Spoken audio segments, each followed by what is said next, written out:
তাহলে হচ্ছে আজকে আমাদের মানবদেহ। হ্যাঁ, মানবদেহ মানে হচ্ছে আমাদের অনেক রোগের কথাবার্তা আসবে আজকে, তাই না? আসবে। আর মুক্তা যেটা করবেন সেটা হচ্ছে গিয়ে 10:30-11টার দিকে রোদের মধ্যে গিয়ে দাঁড়াবেন, 15 মিনিটের রোদ খাবেন। গত ক্লাসে হচ্ছে আমরা দেখছি না যে ভিটামিন ডি কিভাবে সংশ্লেষিত হয়। এটা হচ্ছে মূল কারণ। আমাদের নর্মালি এই ধরনের প্রবলেম গুলো হয়, যে দেখতে দাঁড়ান, দেখবেন যে ভালো লাগবে, আস্তে আস্তে ঠিক হয়ে যাবে। তাহলে মানব দেহের চর্চা, আমাদের বায়োলজির যে 5, এখানের মধ্যে 1 থেকে 2 নাম্বার কন্ট্রিবিউট করে এই মানব দেহ অংশটা। হ্যাঁ, তো আমাদের এটা ভালো করে করতে হবে। মানুষের শরীর, তো আমরা কোষ কলা অঙ্গতন্ত্র এটার কথা হচ্ছে আমরা পড়ছি, তাই না? যে আমাদের কোষ থেকে কলা। আপনার কথা শুনতেছেন তো আমার ক্লিয়ারলি, না? কত ক্লিয়ারলি শোনা যাচ্ছে? হ্যাঁ, আছে। ওকে, ঠিক আছে। তাহলে আমরা গত ক্লাসে যেটা পড়ছিলাম যে আমাদের হচ্ছে কার্টুন ক্যারেক্টার হচ্ছে আমার কোষ, অনেকগুলো কোষ মিলে আমার কলা হচ্ছে, যারা একই ধরনের কাজ করতেছে একই স্থান থেকে উৎপন্ন হয়ে। আবার অনেকগুলো কলা মিলে হচ্ছে গিয়ে অঙ্গ ফর্ম করে, যে কোনো একটা অঙ্গ। আবার অনেকগুলো অঙ্গ মিলে যদি একটা সিস্টেমের কাজ করে, সেটাকে বলি আমি তন্ত্র। ধরেন অনেকগুলো বাস, মানে প্রথমে ধরেন হচ্ছে গিয়ে বাসের বিভিন্ন পার্টস, পার্টস গুলো মিলে হচ্ছে আমার একটা বাস তৈরি করলো। বাস তৈরি করার পর হচ্ছে গিয়ে বাসগুলো হচ্ছে আপনার গ্রিন লাইন পরিবহনের বাস। তাহলে অনেকগুলো বাস মিলে গ্রিন লাইন পরিবহনের বাস হলো, এটা একটা অঙ্গ। আবার গ্রিন লাইন পরিবহনের বাসগুলো যেগুলো ঢাকা চিটাং রুটে যাতায়াত করে, তাহলে এটা একটা সিস্টেমে ওরা ডেভেলপ করছে। আচ্ছা, আমি ঢাকা থেকে চিটাং যাচ্ছি, চিটাং থেকে ঢাকা আসতেছি। আবার হয়তো কিছু চট্টগ্রাম থেকে সিলেট যাচ্ছে, ঢাকা থেকে সিলেট যাচ্ছে, বা বিভিন্ন জায়গায় যাচ্ছে। তাহলে ওটা হচ্ছে তন্ত্র। তন্ত্রের মধ্যে অনেকগুলো তন্ত্র আছে আমাদের বডিতে: রক্ত সংবহন তন্ত্র, শ্বসন তন্ত্র, কঙ্কাল তন্ত্র, স্নায়ুতন্ত্র, পৌষ্টিক, রেচন, প্রজনন অন্তঃক্ষরা। না, এক একজন এক একটা পার্টের কাজ করে তারা। হ্যাঁ? প্রথমে আসি হচ্ছে আমরা কঙ্কাল তন্ত্র। হ্যাঁ, আমাদের মানব দেহের যারা ভার রক্ষা করে, নরম অংশগুলোকে রক্ষা করে। তাহলে এখানের মধ্যে হচ্ছে মূলত আমাদের অস্থি, তরুণাস্থি, এই দুইটা অংশ নিয়ে গঠিত হয়, অস্থি এবং তরুণাস্থি। এবং কঙ্কাল তন্ত্রকে দুটো ভাগে ভাগ করা হয়, প্রধান ভাগে। একটা হচ্ছে বহি কঙ্কাল, একটা হচ্ছে অন্ত কঙ্কাল। তাহলে বহি আর অন্ত নাম শুনে বোঝা যাচ্ছে একটা বাইরে আছে, আর একটা হচ্ছে ভেতরে আছে, বাইরে থেকে আমরা দেখতে পাই না, ভেতরে। তাহলে বহি কঙ্কালের মধ্যে যেগুলো বাইরে অবস্থান করে, নখ, চুল, লোম, নখ, চুল, লোম, এগুলো হচ্ছে বহি কঙ্কালের অন্তর্ভুক্ত। আর ভেতরে যেগুলো অস্থি, তরুণাস্থি, আমরা তো অস্থি, তরুণাস্থি বাইরে থেকে দেখতে পারি না, এগুলো সবগুলো হচ্ছে মাংস, চামড়া দিয়ে আবৃত থাকে। তাহলে এটা হচ্ছে আমার অন্তকঙ্কালের পার্ট। অস্থি কয়টা? অস্থি হচ্ছে 206টা আমাদের হাড্ডি। সবচেয়ে এটা দৃঢ় কলা, 40 থেকে 50 ভাগ পানি থাকে। দৃঢ় মানে সবচেয়ে শক্ত অংশ। 40% জৈব এবং 60% অজৈব এই যৌগ পদার্থ নিয়ে গঠিত।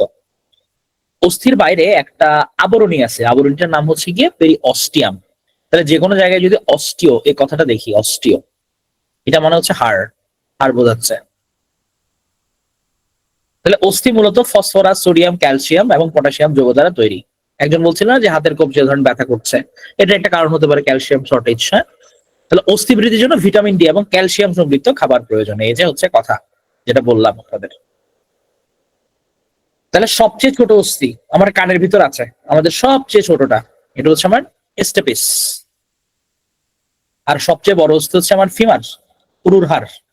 হ্যাঁ, যেটা খুবই শক্ত, একদম ধুমসে মারামারি করা যায় এটা দিয়ে।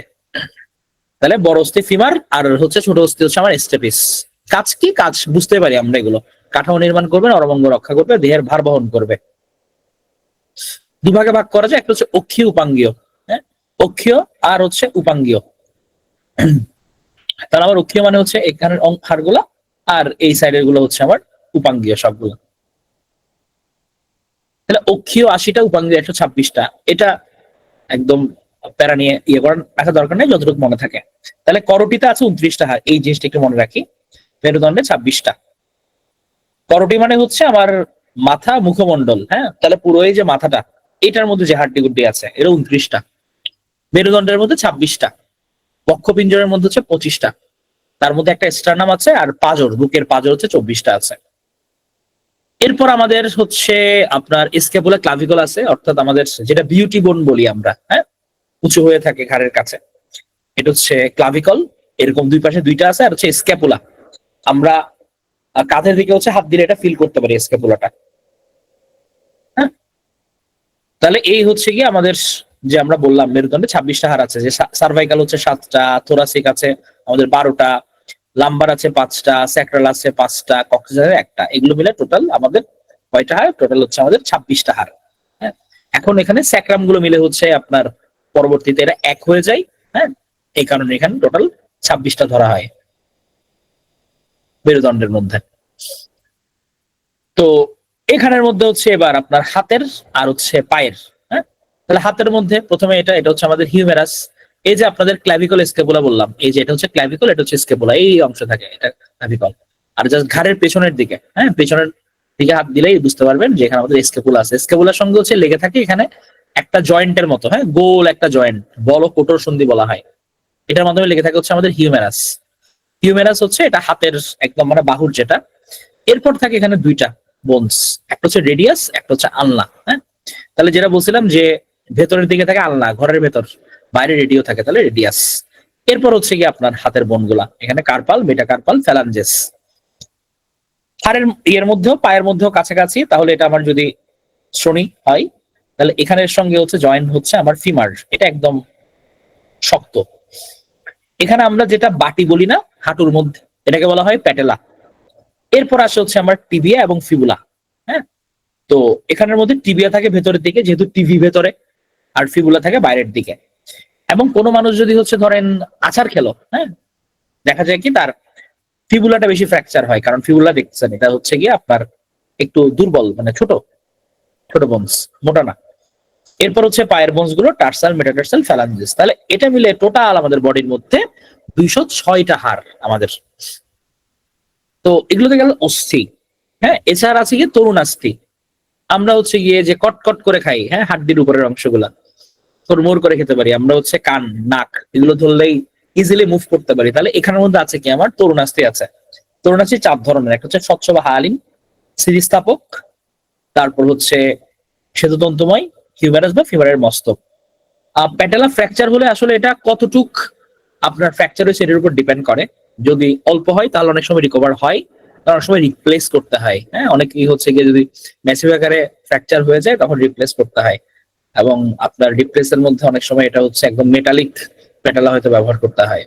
হ্যাঁ, তো এটা তরুণাস্থি হচ্ছে 4 ধরনের। তাহলে স্বচ্ছ হায়ালিন, ইলাস্টিক, শ্বেততন্তুময়, চুনময়, এই 4টা টাইপ, জাস্ট 4 প্রকার, এটা মনে মনে রাখেন, এটা গুরুত্বপূর্ণ। তরুণাস্থি হচ্ছে নরম এবং স্থিতিস্থাপক। তরুণাস্থির আবরণকে কি বলতেছি আমরা? পেরিকন্ড্রিয়াম। আর তরুণাস্থির কোষকে বলতেছি কন্ড্রিওসাইট। তাহলে অস্থির আবরণীকে কি বলে আসছিলাম আমরা? অস্থির আবরণীকে কি বলে আসছিলাম? অস্থির আবরণী পেরিঅস্টিয়াম। আর তরুণাস্থির আবরণী হচ্ছে পেরিকন্ড্রিয়াম। আর তরুণাস্থির কোষকে বলা হচ্ছে কন্ড্রিওসাইট। এবার একটা গুরুত্বপূর্ণ অংশ আমাদের লিগামেন্ট আর হচ্ছে গিয়ে টেন্ডন। তাহলে অস্থির সঙ্গে অস্থি যদি যুক্ত হয়, আমরা মনে রাখছিলাম কি যে বনে বনে লাগালাগি, তাই না? বনের সাথে বন, বনে বনে লাগালাগি করতেছে কে? লিগামেন্ট। লাগালাগি, বনে বনে লাগালাগি, এটা হচ্ছে লিগামেন্ট। আর টেন্ডন হচ্ছে পেশির সঙ্গে অস্থির সংযোগ, পেশির সাথে অস্থি, এটা হচ্ছে টেন্ডন। তাহলে কোনো কারণে যদি হচ্ছে লিগামেন্ট ছেড়ে যায় তখন হচ্ছে ব্যালেন্স নষ্ট হয়, আবার টেন্ডন রাপচার হলেও ব্যালেন্স নষ্ট হয়। আমরা প্লেয়ারদের মধ্যে বেশি দেখতে পাই তাদের লিগামেন্ট ফ্র্যাকচার হয়, হ্যাঁ, অ্যাক্সিডেন্ট থেকে তখন এটা হয় যে তখন আপনার ব্যালেন্সটা নষ্ট হয়ে যায়, হঠাৎ করে দেখবেন ঝামেলা হয়ে যায়। আর টেন্ডন পেশি এবং অস্থি। তাহলে পরীক্ষায় আসতে পারে যে অস্থির সঙ্গে অস্থি সংযুক্ত করে কে? লিগামেন্ট নাকি টেন্ডন? অথবা পেশির সঙ্গে অস্থি সংযোগ করে কে? লিগামেন্ট নাকি টেন্ডন? হ্যাঁ, এটা হচ্ছে একদম খুব ভালো করে মনে রাখতে হবে। অস্থি সন্ধি 3 প্রকার। তাহলে আমাদের এই যে জয়েন্ট গুলা, হ্যাঁ, এগুলো হচ্ছে যে যুক্ত হচ্ছে যেখানে সন্ধিটা, হ্যাঁ, এটা হচ্ছে 3 ধরনের। একটা হচ্ছে তরুণাস্থিময়, একটা তন্তুময়, আর একটা হচ্ছে সাইনোভিয়াল। তন্তুময়, তরুণাস্থিময়, সাইনোভিয়াল। এছাড়া হচ্ছে কিছু আছে নিশ্চল, হ্যাঁ, একদমই হচ্ছে মুভ করে না। কিছু আছে ঈষৎ সচল, হ্যাঁ, আপনি হালকা মুভ করতে পারেন। আর একটা হচ্ছে পূর্ণ সচল, অর্থাৎ একদম কিছু আছে একদম লক, হ্যাঁ, যেমন করটিকা আমাদের মাথার। তাহলে মাথার যদি অস্থিসন্ধি গুলো নড়াচড়া করতো তাহলে তো আমরা মানে স্থির থাকতো না, তাই না? যে আমরা ধরেন চাপ দিলে হয়তো একটা দেবে গেছে, হ্যাঁ, আবার এদিকে চাপ দিলে একটা দেবে গেল, আবার একটা উঠে গেল, তাহলে এরকম হইতো। ঈষৎ সচল মেরুদণ্ড, তাহলে মেরুদণ্ডের গুলো হচ্ছে ঈষৎ সচল বলে কিন্তু আমরা কি করতে পারি, আমরা মুভ করতে পারি। হ্যাঁ, আমরা ব্যায়াম সামনে ঝুঁকতেছি, পেছনে ঝুঁকতেছি, এদিকে সেদিকে ঝুঁকতেছি, তাহলে এগুলো আস্তে আস্তে মুভ করে ঈষৎ অল্প হলেও, এটা হচ্ছে মেরুদণ্ডের। আর পূর্ণ সচল কোনগুলা, যেগুলো আমরা একদম ফ্রিলি হচ্ছে মুভ করি, এগুলোকে বলা হচ্ছে সাইনোভিয়াল অস্থিসন্ধি। এগুলোই মূলত হচ্ছে পূর্ণ সচল হতে পারে। যেমন কাঁধ আর হচ্ছে উরু, এগুলো হচ্ছে বল ও কোটর, ওই যে আপনাদের দেখাইছিলাম এরকম বল এবং কোটর। হ্যাঁ, তাহলে এখানে একটা ফাঁকা জায়গা, এখানের মধ্যে হচ্ছে বলের মতো হাড্ডির অংশটা যুক্ত হয়। এছাড়া আছে হচ্ছে কবজি সন্ধি, হ্যাঁ, আমরা হাতের কবজি, হ্যাঁ, অথবা আঙ্গুল, এগুলো হচ্ছে কবজা সন্ধি। কবজা, দরজার যেরকম কবজা আছে, এগুলো ওরকম মুভ করে। এখন আপনার অস্থি সংক্রান্ত রোগ কি কি আছে? তাহলে হাড়ের মধ্যে আপনার কি বলছিলাম যে আমার 97% ক্যালসিয়াম আছে। এখন আপনার যখন ক্যালসিয়াম নাই হাড়ের মধ্যে, তখন কি হবে? তখন হচ্ছে কি এগুলো ছিদ্র ছিদ্র হয়ে যাবে। ছিদ্র হলে তখন এটাকে বলা হচ্ছে অস্টিওপোরোসিস।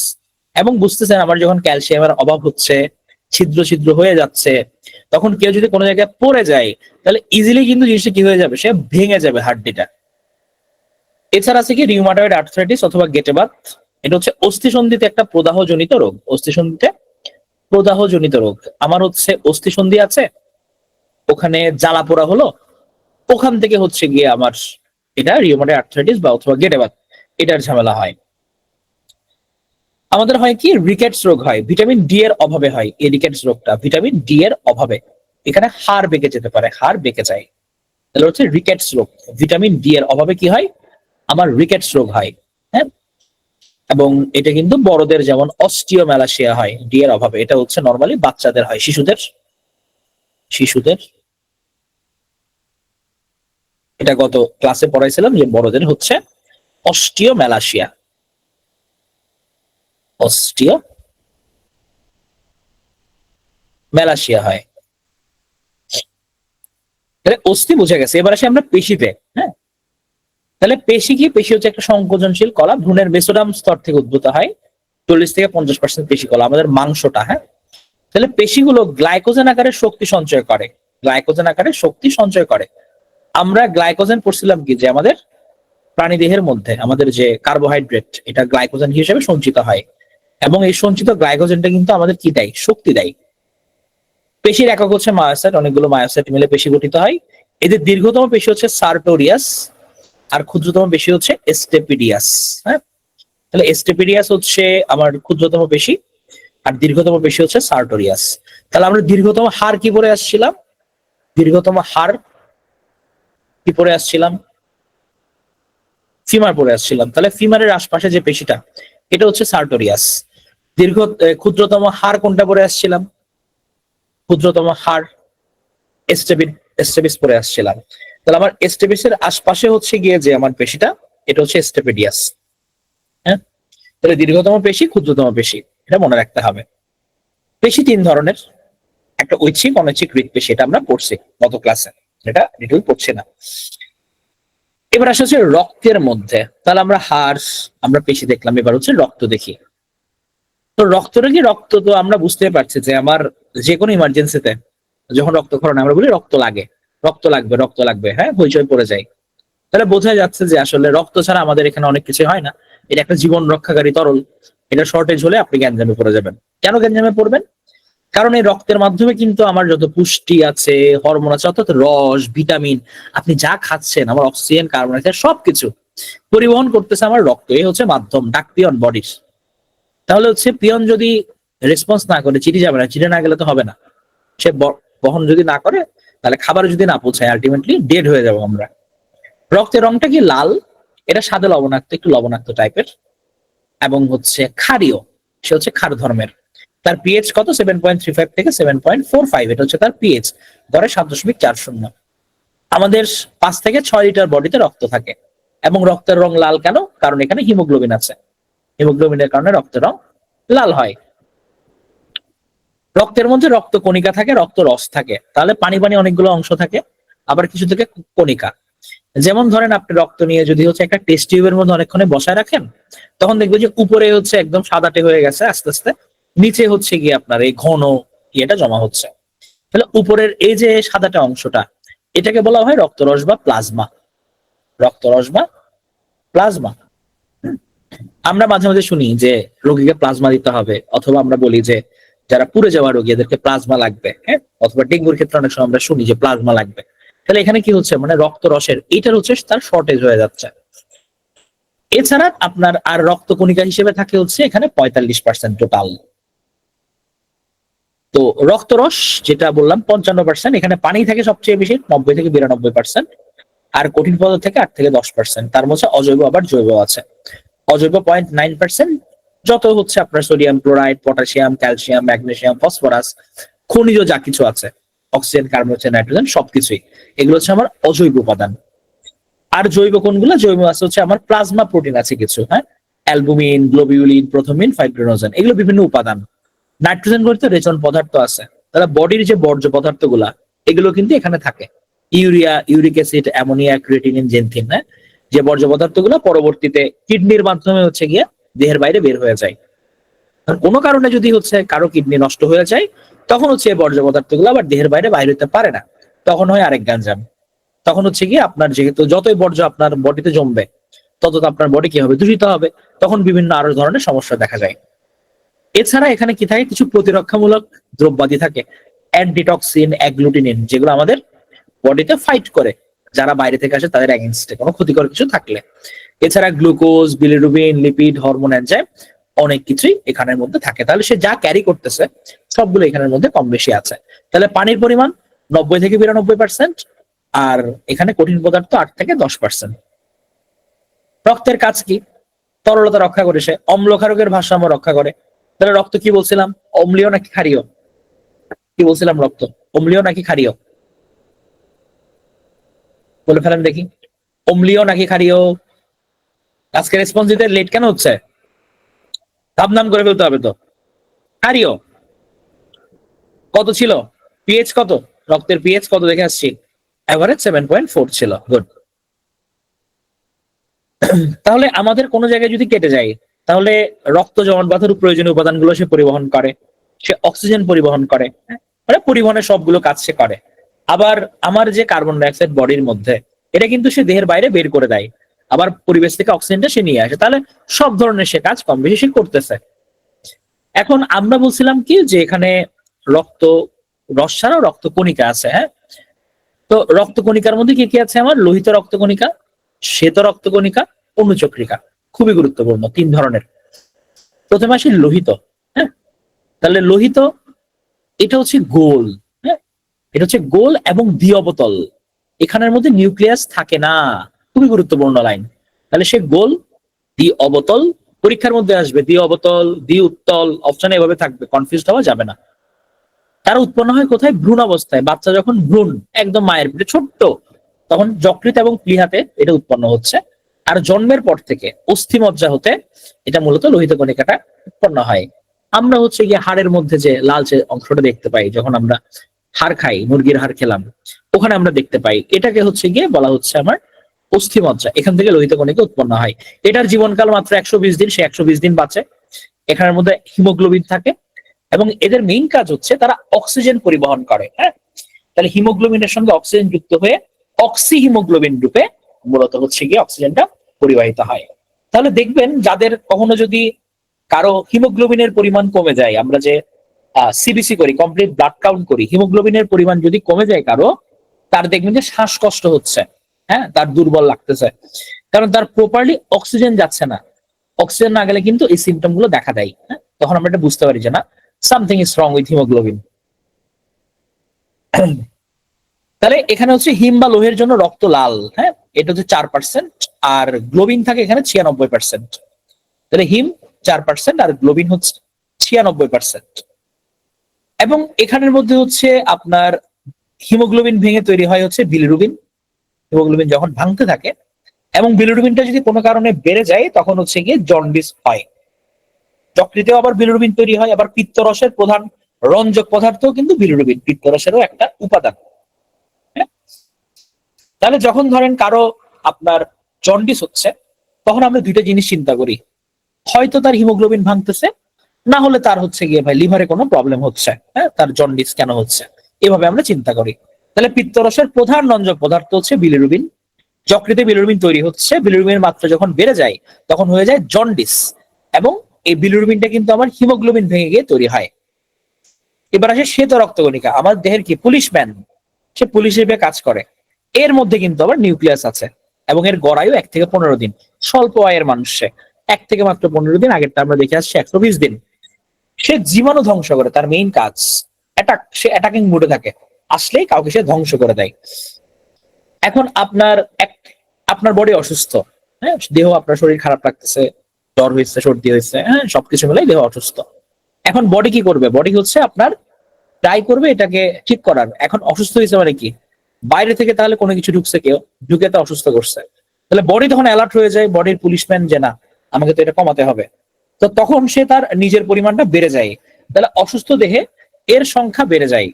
হ্যাঁ, যদি এটা স্বাভাবিকের চেয়ে বেশি হয় তাকে তাহলে বলছে কি আমরা লিওকোসাইটোসিস, স্বাভাবিকের চেয়ে কম থাকে তাকে বলা হয় লিওকোপেনিয়া, পেনিয়া মানে কম।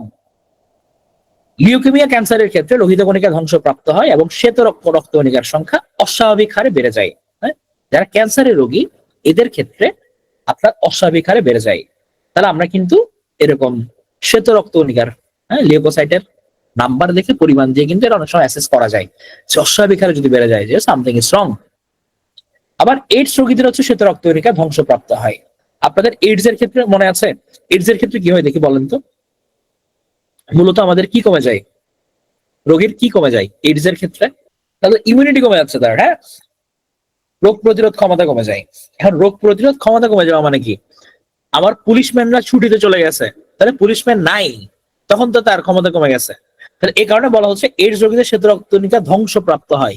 যেহেতু এটা ধ্বংসপ্রাপ্ত হয়ে যায় তখন হচ্ছে গিয়ে তার রোগ প্রতিরোধ ক্ষমতাটা কমে যায়। একটার সাথে একটা কিন্তু ইন্টারলিঙ্কড। যখন পড়বেন কোনো কিছু মুখস্থ না করে ইন্টারলিঙ্ক করার পরে চেষ্টা করলে দেখবেন যে আর ভুলতেছেন না, বুঝে যাচ্ছেন। এখন লোহিত এবং শ্বেত রক্তকণিকার অনুপাত আমার 700:1। 700টা যদি লোহিত রক্তকণিকা থাকে তার এগেনস্টে মাত্র একটা আছে শ্বেত রক্তকণিকা।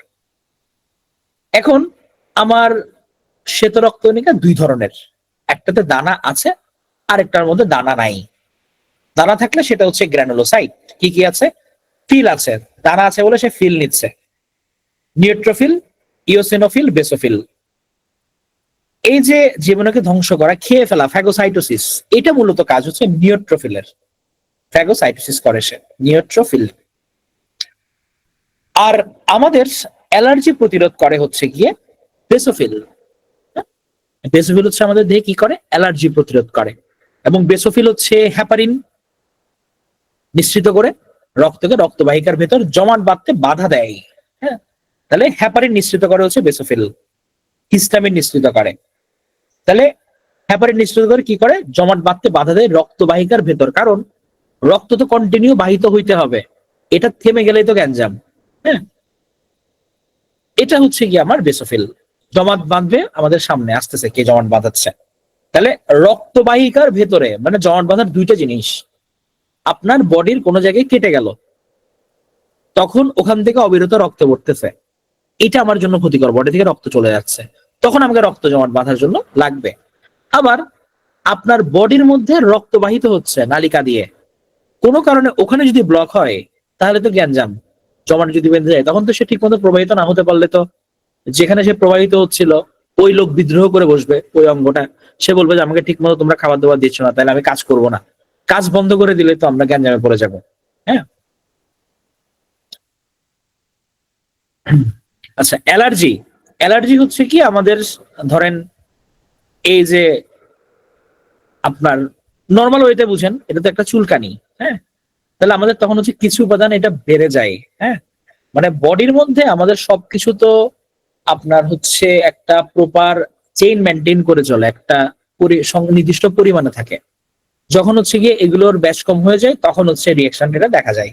হ্যাঁ, এমন আবার অনেক সময় আছে কি, ধরেন কারো ক্ষেত্রে বিভিন্ন খাবার হতে পারে, বিভিন্ন ওষুধ হতে পারে। হ্যাঁ, এগুলো বডি ঠিক মতো নেয় না, যখন নেয় না তখন সে হচ্ছে একটু বিদ্রোহ করে। এই বিদ্রোহটা অনেক সময় অ্যালার্জি আকারেও দেখা যায়। অনেকজনের দেখবেন যে ধুলার মধ্যে আসলে ক্রমাগত হাচ্ছু হাচ্ছু হ্যাচ্ছু হ্যাচ্ছু হ্যাচ্ছু, তার ডাস্ট অ্যালার্জি আছে। কেউ হচ্ছে গিয়ে ইলিশ মাছ খেতে পারে না, চিংড়ি খেতে পারে না, গরু খেতে পারে না, খেলেই তার হচ্ছে গিয়ে বডি ফুলে যাচ্ছে, চুলকানি হচ্ছে। তাহলে বডি ওটা রিয়াক্ট করতেছে। তাহলে এই যে রিয়াক্ট করতেছে এটা একটা সিগন্যাল দিচ্ছে, এটার ধরনটা হচ্ছে গিয়ে আমার অ্যালার্জি। হ্যাঁ, তখন হচ্ছে গিয়ে আমাদের এই ওষুধপাতি খেয়ে ঝামেলা হয়। হ্যাঁ, এটা হচ্ছে অপরিণত অবস্থা, একদম কাজ বাংলায়। অনেক মেডিকেল টার্ম আছে, ওটা বুঝাতে গেলে তখন আবার আওলায় যাবে, বলে দরকার নেই, একদম ইজি আমরা। হ্যাঁ, যেমন মুমিন, তার হচ্ছে ডাস্ট অ্যালার্জি আছে। গুড, এটা ভালো সব বলবে। তাহলে গ্র্যানুলোসাইট হচ্ছে দানাযুক্ত, কি কি আছে? Neutrophil, eosinophil, basophil. তাহলে তারা ফিল করতেছে, তাহলে তাদের দানা আছে। আর হচ্ছে অ্যাগ্রানুলোসাইট বা দানাবিহীন, যার দানা নাই, তাহলে মনোসাইট, লিম্ফোসাইট। মনোসাইট হচ্ছে সবচেয়ে বড় শ্বেত রক্তকণিকা। হ্যাঁ, এটাও কি করে? জীবাণু ধ্বংস করে ফ্যাগোসাইটিস প্রক্রিয়ায়। আবার আছে লিম্ফোসাইট, দুই ধরনের, একটা হচ্ছে বি লিম্ফোসাইট, একটা টি লিম্ফোসাইট। এই লিম্ফোসাইটটা মূলত হচ্ছে অ্যান্টিবডি সৃষ্টি করে, এদেরকে আণুবীক্ষণিক সৈনিক বলা হয়। তার মধ্যে স্পেসিফিক্যালি হচ্ছে অ্যান্টিবডি তৈরি করে বি লিম্ফোসাইটটা। বি লিম্ফোসাইট হচ্ছে অ্যান্টিবডি তৈরি করে, সে তার কাজই অ্যান্টিবডি তৈরি করা। বাইরে থেকে কেউ যদি আসে, তুমি তাকে হচ্ছে প্রতিরোধ সৃষ্টি করবা, তুমি আণুবীক্ষণিক সৈনিক। এটা হচ্ছে বি লিম্ফোসাইট। আর টি লিম্ফোসাইট স্পেসিফিক্যালি তাকে বলছে যদি ভাইরাস আসে তাহলে তুমি হচ্ছে গিয়ে ঝামেলা করবা। হ্যাঁ, হ্যাঁ নাজমুল, এটা হতে পারে, এটা হতে পারে। মানে কে কোন রোগের, কোন কিসে অ্যালার্জি, এটা আসলে গেস করাটা খুবই টাফ। আমরা এরকমও দেখছি নর্মাল প্যারাসিটামল বডিতে রিয়েক্ট করছে। হ্যাঁ, তো এই জিনিসগুলো আগে থেকে আসলে গেস করা যায় না যে সে কোন জিনিসটাতে আসলে অ্যালার্জিক হয়ে যাবে। তো যদি হচ্ছে এরকম হয় যে মানে খাওয়াচ্ছেন, এটা কন্টিনিউ বেসে তার চোখ লাল হয়ে যাচ্ছে, তাহলে সেক্ষেত্রে হচ্ছে গিয়ে আপনার এটা অ্যাভয়েড করাই ভালো তার ক্ষেত্রে। হ্যাঁ, অ্যালার্জি টেস্টও করা যায়। হ্যাঁ, যদিও আমাদের এটা ভালো জায়গা থেকে করতে হয়, কারণ আমাদের ম্যাক্সিমাম জায়গায় হচ্ছে অ্যালার্জিক টেস্টটা, এটা আমার কাছে পার্সোনালি কত জাস্টিফাইড মনে হয় না আর কি। গেলে দেখবো যে এক গাদা অ্যালার্জির বিশাল এক মান চলে আসছে এখানে। তাহলে বি লিম্ফোসাইট, টি লিম্ফোসাইট আমরা এটা বুঝলাম। তাহলে টি লিম্ফোসাইটের স্পেসিফিক কাজ, সে ভাইরাসের এগেনস্টে কাজ করে এবং ক্যান্সার কোষকে সে ধ্বংস করতেছে, টি লিম্ফোসাইটটা।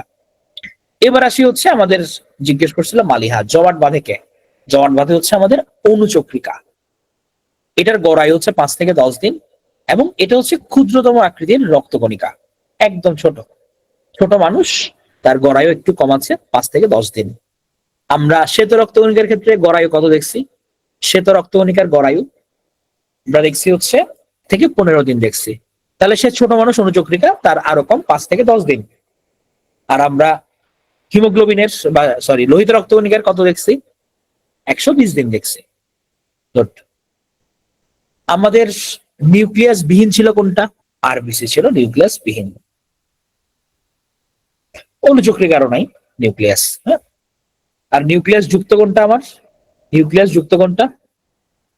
ডাব্লিউবিসি, শ্বেত রক্তকণিকা। হ্যাঁ, এবার আসছে হচ্ছে আমার অ্যান্টিজেন অ্যান্টিবডি। এটা গত ক্লাসে একটু দেখাইছিল, বলছিলাম। তাহলে আমার অ্যান্টিজেন মানে কি?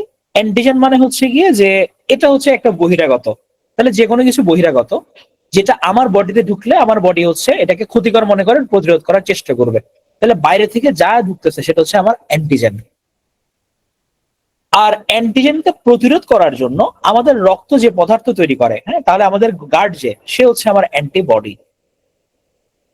এখন লোহিত রক্তকণিকার মধ্যে আমাদের এ ও বি নামে দুই ধরনের অ্যান্টিজেন থাকে, আর রক্তরসে এ ও বি নামে দুই ধরনের অ্যান্টিবডি থাকে। তাহলে ধরেন আমাদের বডি বাইরের কোনো কিছু ঢুকলে যে শত্রু সে চিনতে পারবে। ধরেন এ আমার শত্রু, এ আসলে আমাকে অ্যাকশন করতে হবে, অ্যাকশনে নামতে হবে। তাহলে আগে শত্রুটাকে আমাদের চিনাইতে হবে না? এই চিনানোর জন্য আমাদের বডির মধ্যে আগে থেকে কিছু অ্যান্টিজেন থাকে। এই অ্যান্টিজেনকে বলা হয় যে এরা তোমার শত্রু, এটা তোমরা দেখে নাও। হ্যাঁ, এবং এটা যখন আসবে এরা, তোমরা হচ্ছে অ্যাকশনে নেমে যাবা। এই কারণে হচ্ছে যেটা বহিরাগত এটাকে বলা হচ্ছে অ্যান্টিজেন, আর যেটা প্রতিরোধ করছে তাকে বলা হচ্ছে অ্যান্টিবডি। এবং যেহেতু তাকে চেনাতে হবে, এই কারণে আমাদের লোহিত রক্তকণিকার মধ্যে অ্যান্টিজেন এবং রক্তরসের মধ্যে আছে অ্যান্টিবডি। তাহলে কোথায় অ্যান্টিজেন থাকে, কোথায় অ্যান্টিবডি থাকে, এটা খুবই গুরুত্বপূর্ণ। রক্তরসে আছে আমার অ্যান্টিবডি, আর আমার লোহিত রক্তকণিকায় আছে অ্যান্টিজেন। হ্যাঁ, সাইফুল যেটা শুনেছে এটা পারফেক্ট। আমাদের যে ভ্যাকসিন, হ্যাঁ টিকা যেটা দেওয়া হয়, ভ্যাকসিনের মধ্যে অনেকগুলো টাইপ আছে, 5টা টাইপ। তার মধ্যে এক মানে 2টাতে আছে কি যে আমরা বলি লাইভ অ্যাটেনুয়েটেড ভ্যাকসিন। এই জিনিসটা কি, এইটা হচ্ছে গিয়ে ধরেন আমি ওই জীবাণুটাই বডিতে প্রয়োগ করাবো, বডিতে ঢুকাবো, এবং ওটা জীবন্ত, তবে এমন ভাবে ঢুকাবো যেটা আমার বডিতে গিয়ে রোগ তৈরি করতে না পারে। ওটা ঢুকানোর মানে কি, আপনি ডিরেক্ট শত্রুটাকে প্রবেশ করাচ্ছেন বডির মধ্যে, বডি তখন চিনে যাচ্ছে এ আমার শত্রু। পরবর্তীতে যদি ওই রোগটা আপনার এখানে অ্যাটাক করে, সে কিন্তু প্রিপেয়ার্ড অলরেডি, ওই রোগটা আর টিকতে পারবে না বডিতে। এটা হচ্ছে কি এটার মেকানিজম। হ্যাঁ, এটাকে লাইভ অ্যাটেনুয়েটেড ভ্যাকসিন বলা হয়। এবার আসি রক্তের গ্রুপের মধ্যে। আমাদের রক্তের গ্রুপ অনেক ধরনের আছে। আমরা কমনলি যেটা জানি সেটা হচ্ছে গিয়ে এবিও রক্তের গ্রুপ, আর হচ্ছে আমার আরএইচ ফ্যাক্টর। এবিও রক্তের গ্রুপ মানে এ বি, এবি এবং ও। এখন যেটা এ, তার মধ্যে হচ্ছে এ অ্যান্টিজেন আছে। তাহলে আমার অ্যান্টিজেন কোথায় আছে, লোহিত রক্তকণিকায় নাকি রক্তরসে? অ্যান্টিজেন, অ্যান্টিজেন কোথায় আছে? লোহিততে, আরবিসিতে আছে আমার। হ্যাঁ, তাহলে আমার এ ব্লাড গ্রুপ যে, ওদের আছে এ অ্যান্টিজেন, আর তার অ্যান্টিবডি হচ্ছে এনটিবি। আমার বি ব্লাড গ্রুপে বি অ্যান্টিজেন আছে, অ্যান্টিবডি আছে এনটি এ, জাস্ট বিপরীতটা। এবি, তার এ অ্যান্টিজেন বি অ্যান্টিজেন দুইটাই আছে, অ্যান্টিবডিতে কোনোটাই নাই।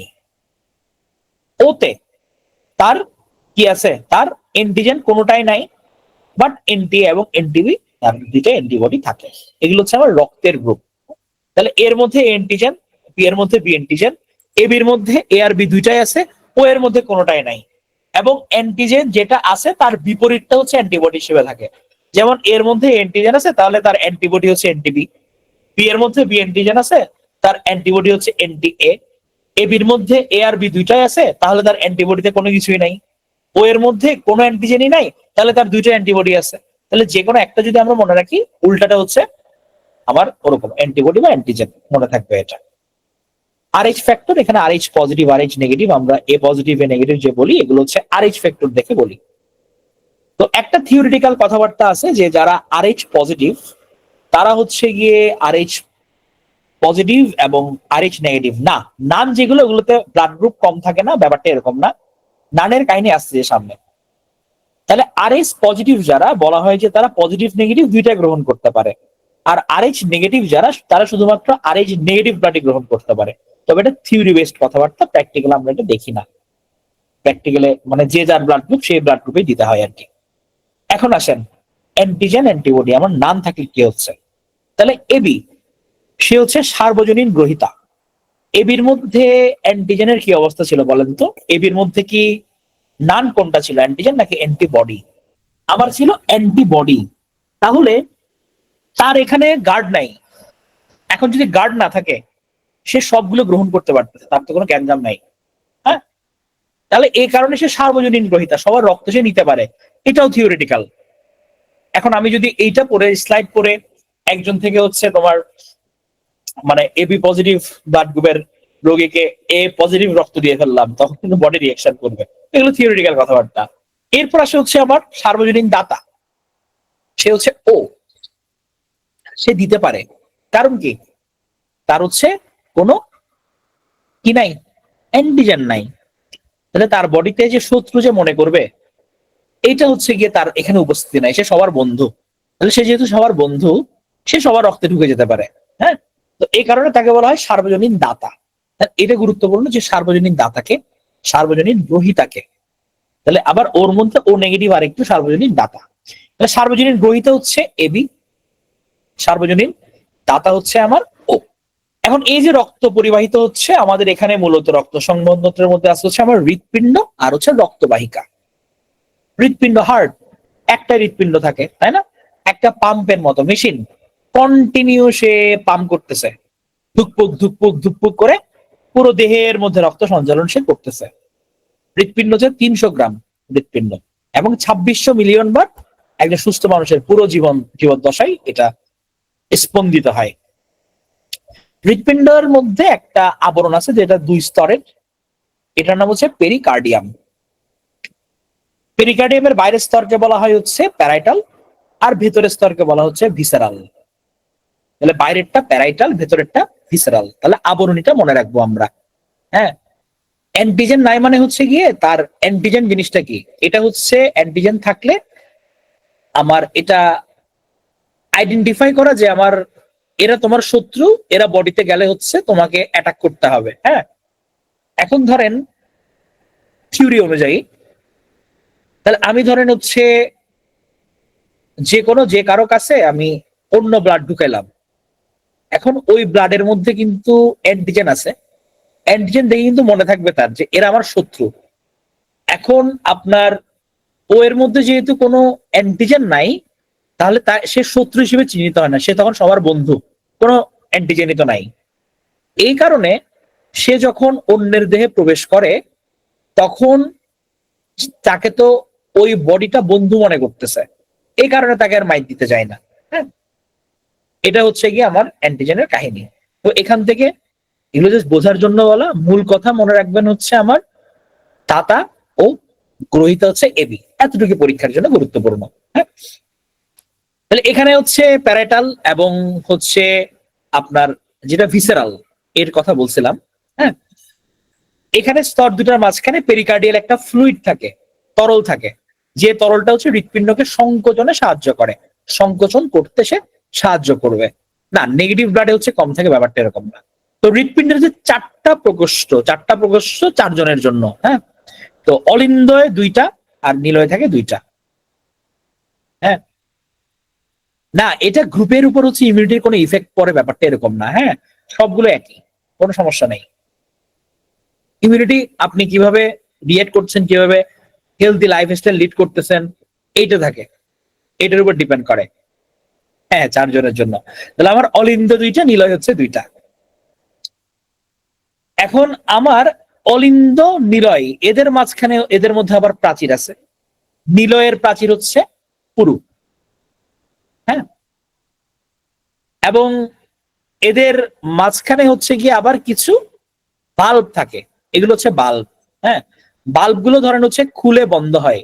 খুলে বন্ধ হওয়ার মাধ্যমে যেটা হয় যে আপনার রক্তটা হচ্ছে গিয়ে এক সময় ধরেন এখান থেকে এখানে আসে, এখান থেকে আবার বাল্ব খুললে এখানে যায়, এভাবে তারা মুভ করে, এক সময় বন্ধ হয় এক সময় খুলে, এভাবে বাল্বটা কাজ করে।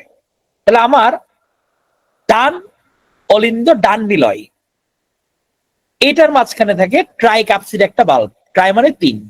আবার বাম অলিন্দ, বাম নিলয়ের মাঝখানে থাকে হচ্ছে বাই ক্যাপসিড বাল্ব।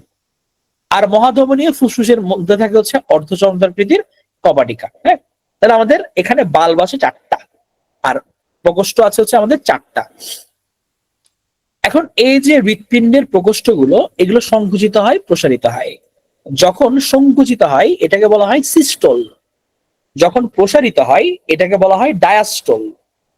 এবং এই যে সিস্টোল এবং ডায়াস্টোল দুটোকে একসাথে বলা হয় হৃৎস্পন্দন, হার্টবিট বলা হয়, হার্টবিট। এবং এই যে ধরেন একবার সংকোচন হচ্ছে, প্রসারণ হচ্ছে, পুরো একটা সাইকেল কমপ্লিট করতেছে, এটার জন্য সময় লাগে হচ্ছে 0.8 সেকেন্ড। একজন সুস্থ মানুষ 70 থেকে 80 বার তার হৃৎস্পন্দন হয়, হার্টবিট হয়, এবং বাচ্চাদের ক্ষেত্রে এটা বেশি, 100 থেকে 140 বার। হ্যাঁ, তাহলে সংকোচন মানে সিস্টল, প্রসারণ মানে ডায়াস্টল, দন্তস সংকোচন সিস্টল, এবার মনে রাখবেন। সময়কাল কত? 0.8 সেকেন্ড। সুস্থ মানুষের 70 থেকে 80, বাচ্চাদের 100 থেকে 140 বার। এখন আপনার এই যে আমার রক্তটা একটা নলির মধ্য দিয়ে যাচ্ছে, এখানে তো সে একটা চাপ প্রয়োগ করে। যে কোনো ধরেন পানির পাইপ এর মধ্য দিয়ে পানি যদি আমি পাইপের বাইরে ধরি, আমরা একটা চাপ অনুভব করি, রক্তের মধ্যে কিন্তু এরকম চাপ আছে। তাহলে যখন সিস্টল হচ্ছে, তার সংকোচন পিচ করে বাইরে হচ্ছে, চাপ দিল ফিনকে দিয়ে বাইরে হয়ে গেল, তখন তার হচ্ছে সিস্টল, যেটা সংকোচনের সময় সর্বাধিক রক্তচাপ থাকে তার। আর ডায়াস্টল হচ্ছে সর্বনিম্ন রক্তচাপ। এই কারণে আমাদের যে স্বাভাবিক রক্তচাপ, এটাকে 120/80 যে বলি, তার মধ্যে উপরের যেটা বেশি, যেটা এটা হচ্ছে আমার সিস্টল, কম যেটা সেটা হচ্ছে আমার ডায়াস্টল। হ্যাঁ, তো মানুষের সিস্টোলিক রক্তচাপ নর্মালি 100 থেকে 110 থেকে 140 থাকে, আর ডায়াস্টলিক হচ্ছে 60 থেকে 90 থাকে। আমাদের স্ফিগমোম্যানোমিটার নামক যন্ত্রের সাহায্যে রক্তচাপ নির্ণয় করা হয় আমাদের এখানে স্পিগমোম্যানোমিটারের সাহায্যে। তাহলে সিস্টোল সর্বাধিক, ডায়াস্টোল সর্বনিম্ন। 110 থেকে 140 হচ্ছে তার সিস্টোলিক রক্তচাপ, আর ডায়াস্টোলিক হচ্ছে গিয়ে 60 থেকে 90 মিলিমিটার। স্বাভাবিক রক্তচাপ কত? 120/80। পৃথিবীর 3টা স্তর, এপি, মায়ো, এন্ডো। একটা বহিস্তর, একটা মধ্যস্তর, একটা হচ্ছে অন্তঃস্তর। আমার 3টা স্তর। এছাড়া 3টা স্তর কাদের থাকে? অক্টোপাস এবং ক্যাটল ফিশের থাকে। অক্টোপাস আর মাগুর মাছ যারা, তাদের 3টা হৃৎপিণ্ড থাকে। এখন এই যে আপনার রক্তটা বহন করার জন্য আমার আরএফএল পাম্প তো হৃৎপিণ্ড, তাহলে আরএফএল এর পাইপও লাগবে। এই আরএফএল এর পাইপ হচ্ছে গিয়ে ধমনী, শিরা, কৈশিক জালিকা। এগুলো হচ্ছে আমার আরএফএল পাইপ। এক একটা পাইপের এক এক ধরনের কাজ। ধমনী, এটা হচ্ছে আমার শিরা। এখন এদের কাহিনীটা আমরা বুঝি। তো এখানে হচ্ছে ধমনী, একদিকে শিরা, মাঝখান দিয়ে এদেরকে জয়েন করছে চুলের মতো হচ্ছে ক্যাপিলারি বা কৈশিক জালিকা।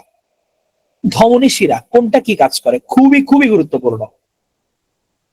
তাহলে ধমনী সরাসরি আরএফএল পাম্প থেকে লাইনটা নিয়ে আসে। হ্যাঁ, তাহলে তার শুরু হচ্ছে হৃৎপিণ্ডে। তাহলে ধরেন আমার এটা আরএফএল পাম্প, পাম্পের ছবি কিভাবে আঁকি? এটা ধরেন হচ্ছে পাম্প, এখান থেকে হচ্ছে কানেক্ট হইলো। হ্যাঁ, এখান থেকে পাম্প থেকে হচ্ছে গিয়ে ধরেন আমার কোথায় যাবে? ধরেন এটা আমার একটা পুকুর, মানে আমি পুকুর ভরাচ্ছি পাম্প দিয়া আরেক পুকুর থেকে। হ্যাঁ, তাহলে এইটা পাম্প, এটা আমার হৃৎপিণ্ড। তাহলে এটা দিয়ে সে ধমনী নামতেছে।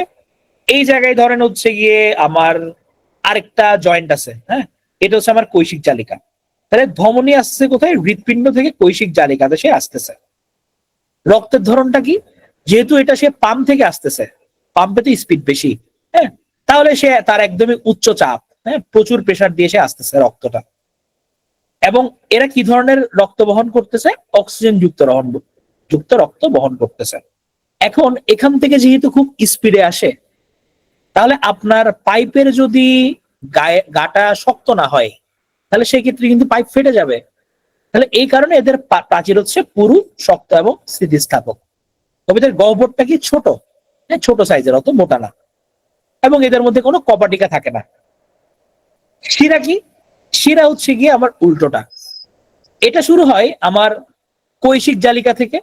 ধরেন আরেকটা, এটা ব্যাক করতেছে এদিকে, একটু মোটা পাইপ, ধরেন এই এই এটা শুরু হয়েছে আমার কৈশিক জালিকা থেকে। হ্যাঁ, শেষ হয় হৃৎপিণ্ডে গিয়ে।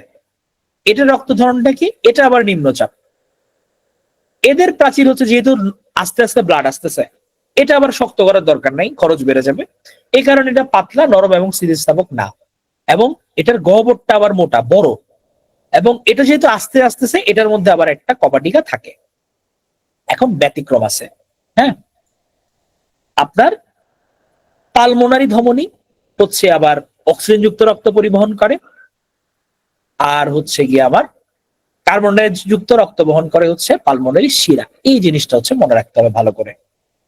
তাহলে পালমোনারি ধমনী, তাহলে ধমনী আমার নর্মালি কি করে? অক্সিজেন যুক্ত রক্ত বহন করে। কিন্তু পালমোনারি ধমনী কি করে? সে কার্বন ডাই অক্সাইড রক্ত বহন করে। আর পালমোনারি শিরা কি করে? নর্মালি সে অক্সিজেন যুক্ত রক্ত বহন করে সে। এই জিনিসটা আমরা জাস্ট একটু মনে রাখবো। হ্যাঁ, ঠিক আছে। তাহলে আমার হৃৎপিণ্ড থেকে আসতেছে, তাই না? তারপর আবার এদিকে ভেন থেকে আসতেছে। ব্লাড টেস্টের জন্য হচ্ছে কি আপনার এটা আর্টারি থেকে নাই, অর্থাৎ ধমনী থেকে নাই, আর্টারি ওদের চেষ্টা করে। আবার আপনার অনেক সময় হচ্ছে আমরা ব্লাড যখন কালেক্ট করি, মানে ধরেন ব্লাড কারো রক্তদান কর্মসূচি, ওখানে হচ্ছে আমরা আবার ভেইন থেকে নিই অনেক সময়। হ্যাঁ, তো নর্মালি হচ্ছে ব্লাড যখন আমরা কালেক্ট করি, এখানের মধ্যে আর্টারি থেকে নেওয়া হয়, ইয়ে থেকে, আপনার ধমনী থেকে। তাহলে ধমনী শিরার পার্থক্য আমরা আশা করি বুঝছি। তাহলে ধমনী হৃৎপিণ্ডে শুরু হচ্ছে, শেষে কৈশিক জালিকাতে। উচ্চ চাপ রক্ত, অক্সিজেন যুক্ত রক্ত, প্রাচীর পুরু, গহ্বর ছোট, দেয়ার ইজ নো কপাটিকা। হ্যাঁ, নর্মালি ভেইন, তবে হচ্ছে কি আপনার আর্টারিতে হচ্ছে খুঁজে। হ্যাঁ, আর্টারিতেও খুঁজে, দুইটা হয়।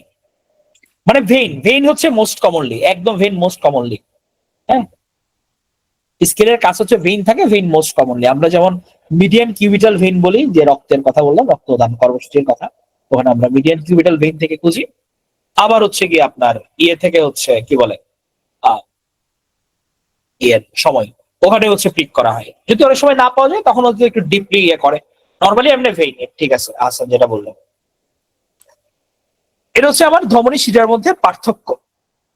হ্যাঁ, কপাটিকে হচ্ছে গিয়ে ওই যে ব্যারিকেড আমার, আমরা বাল্বের মধ্যে যেরকম দেখছিলাম না, যেটা বাল্বের বাংলায় হচ্ছে গিয়ে আমার কপাটিকা। হ্যাঁ, সে দরজার হিসেবে কাজ করতেছে।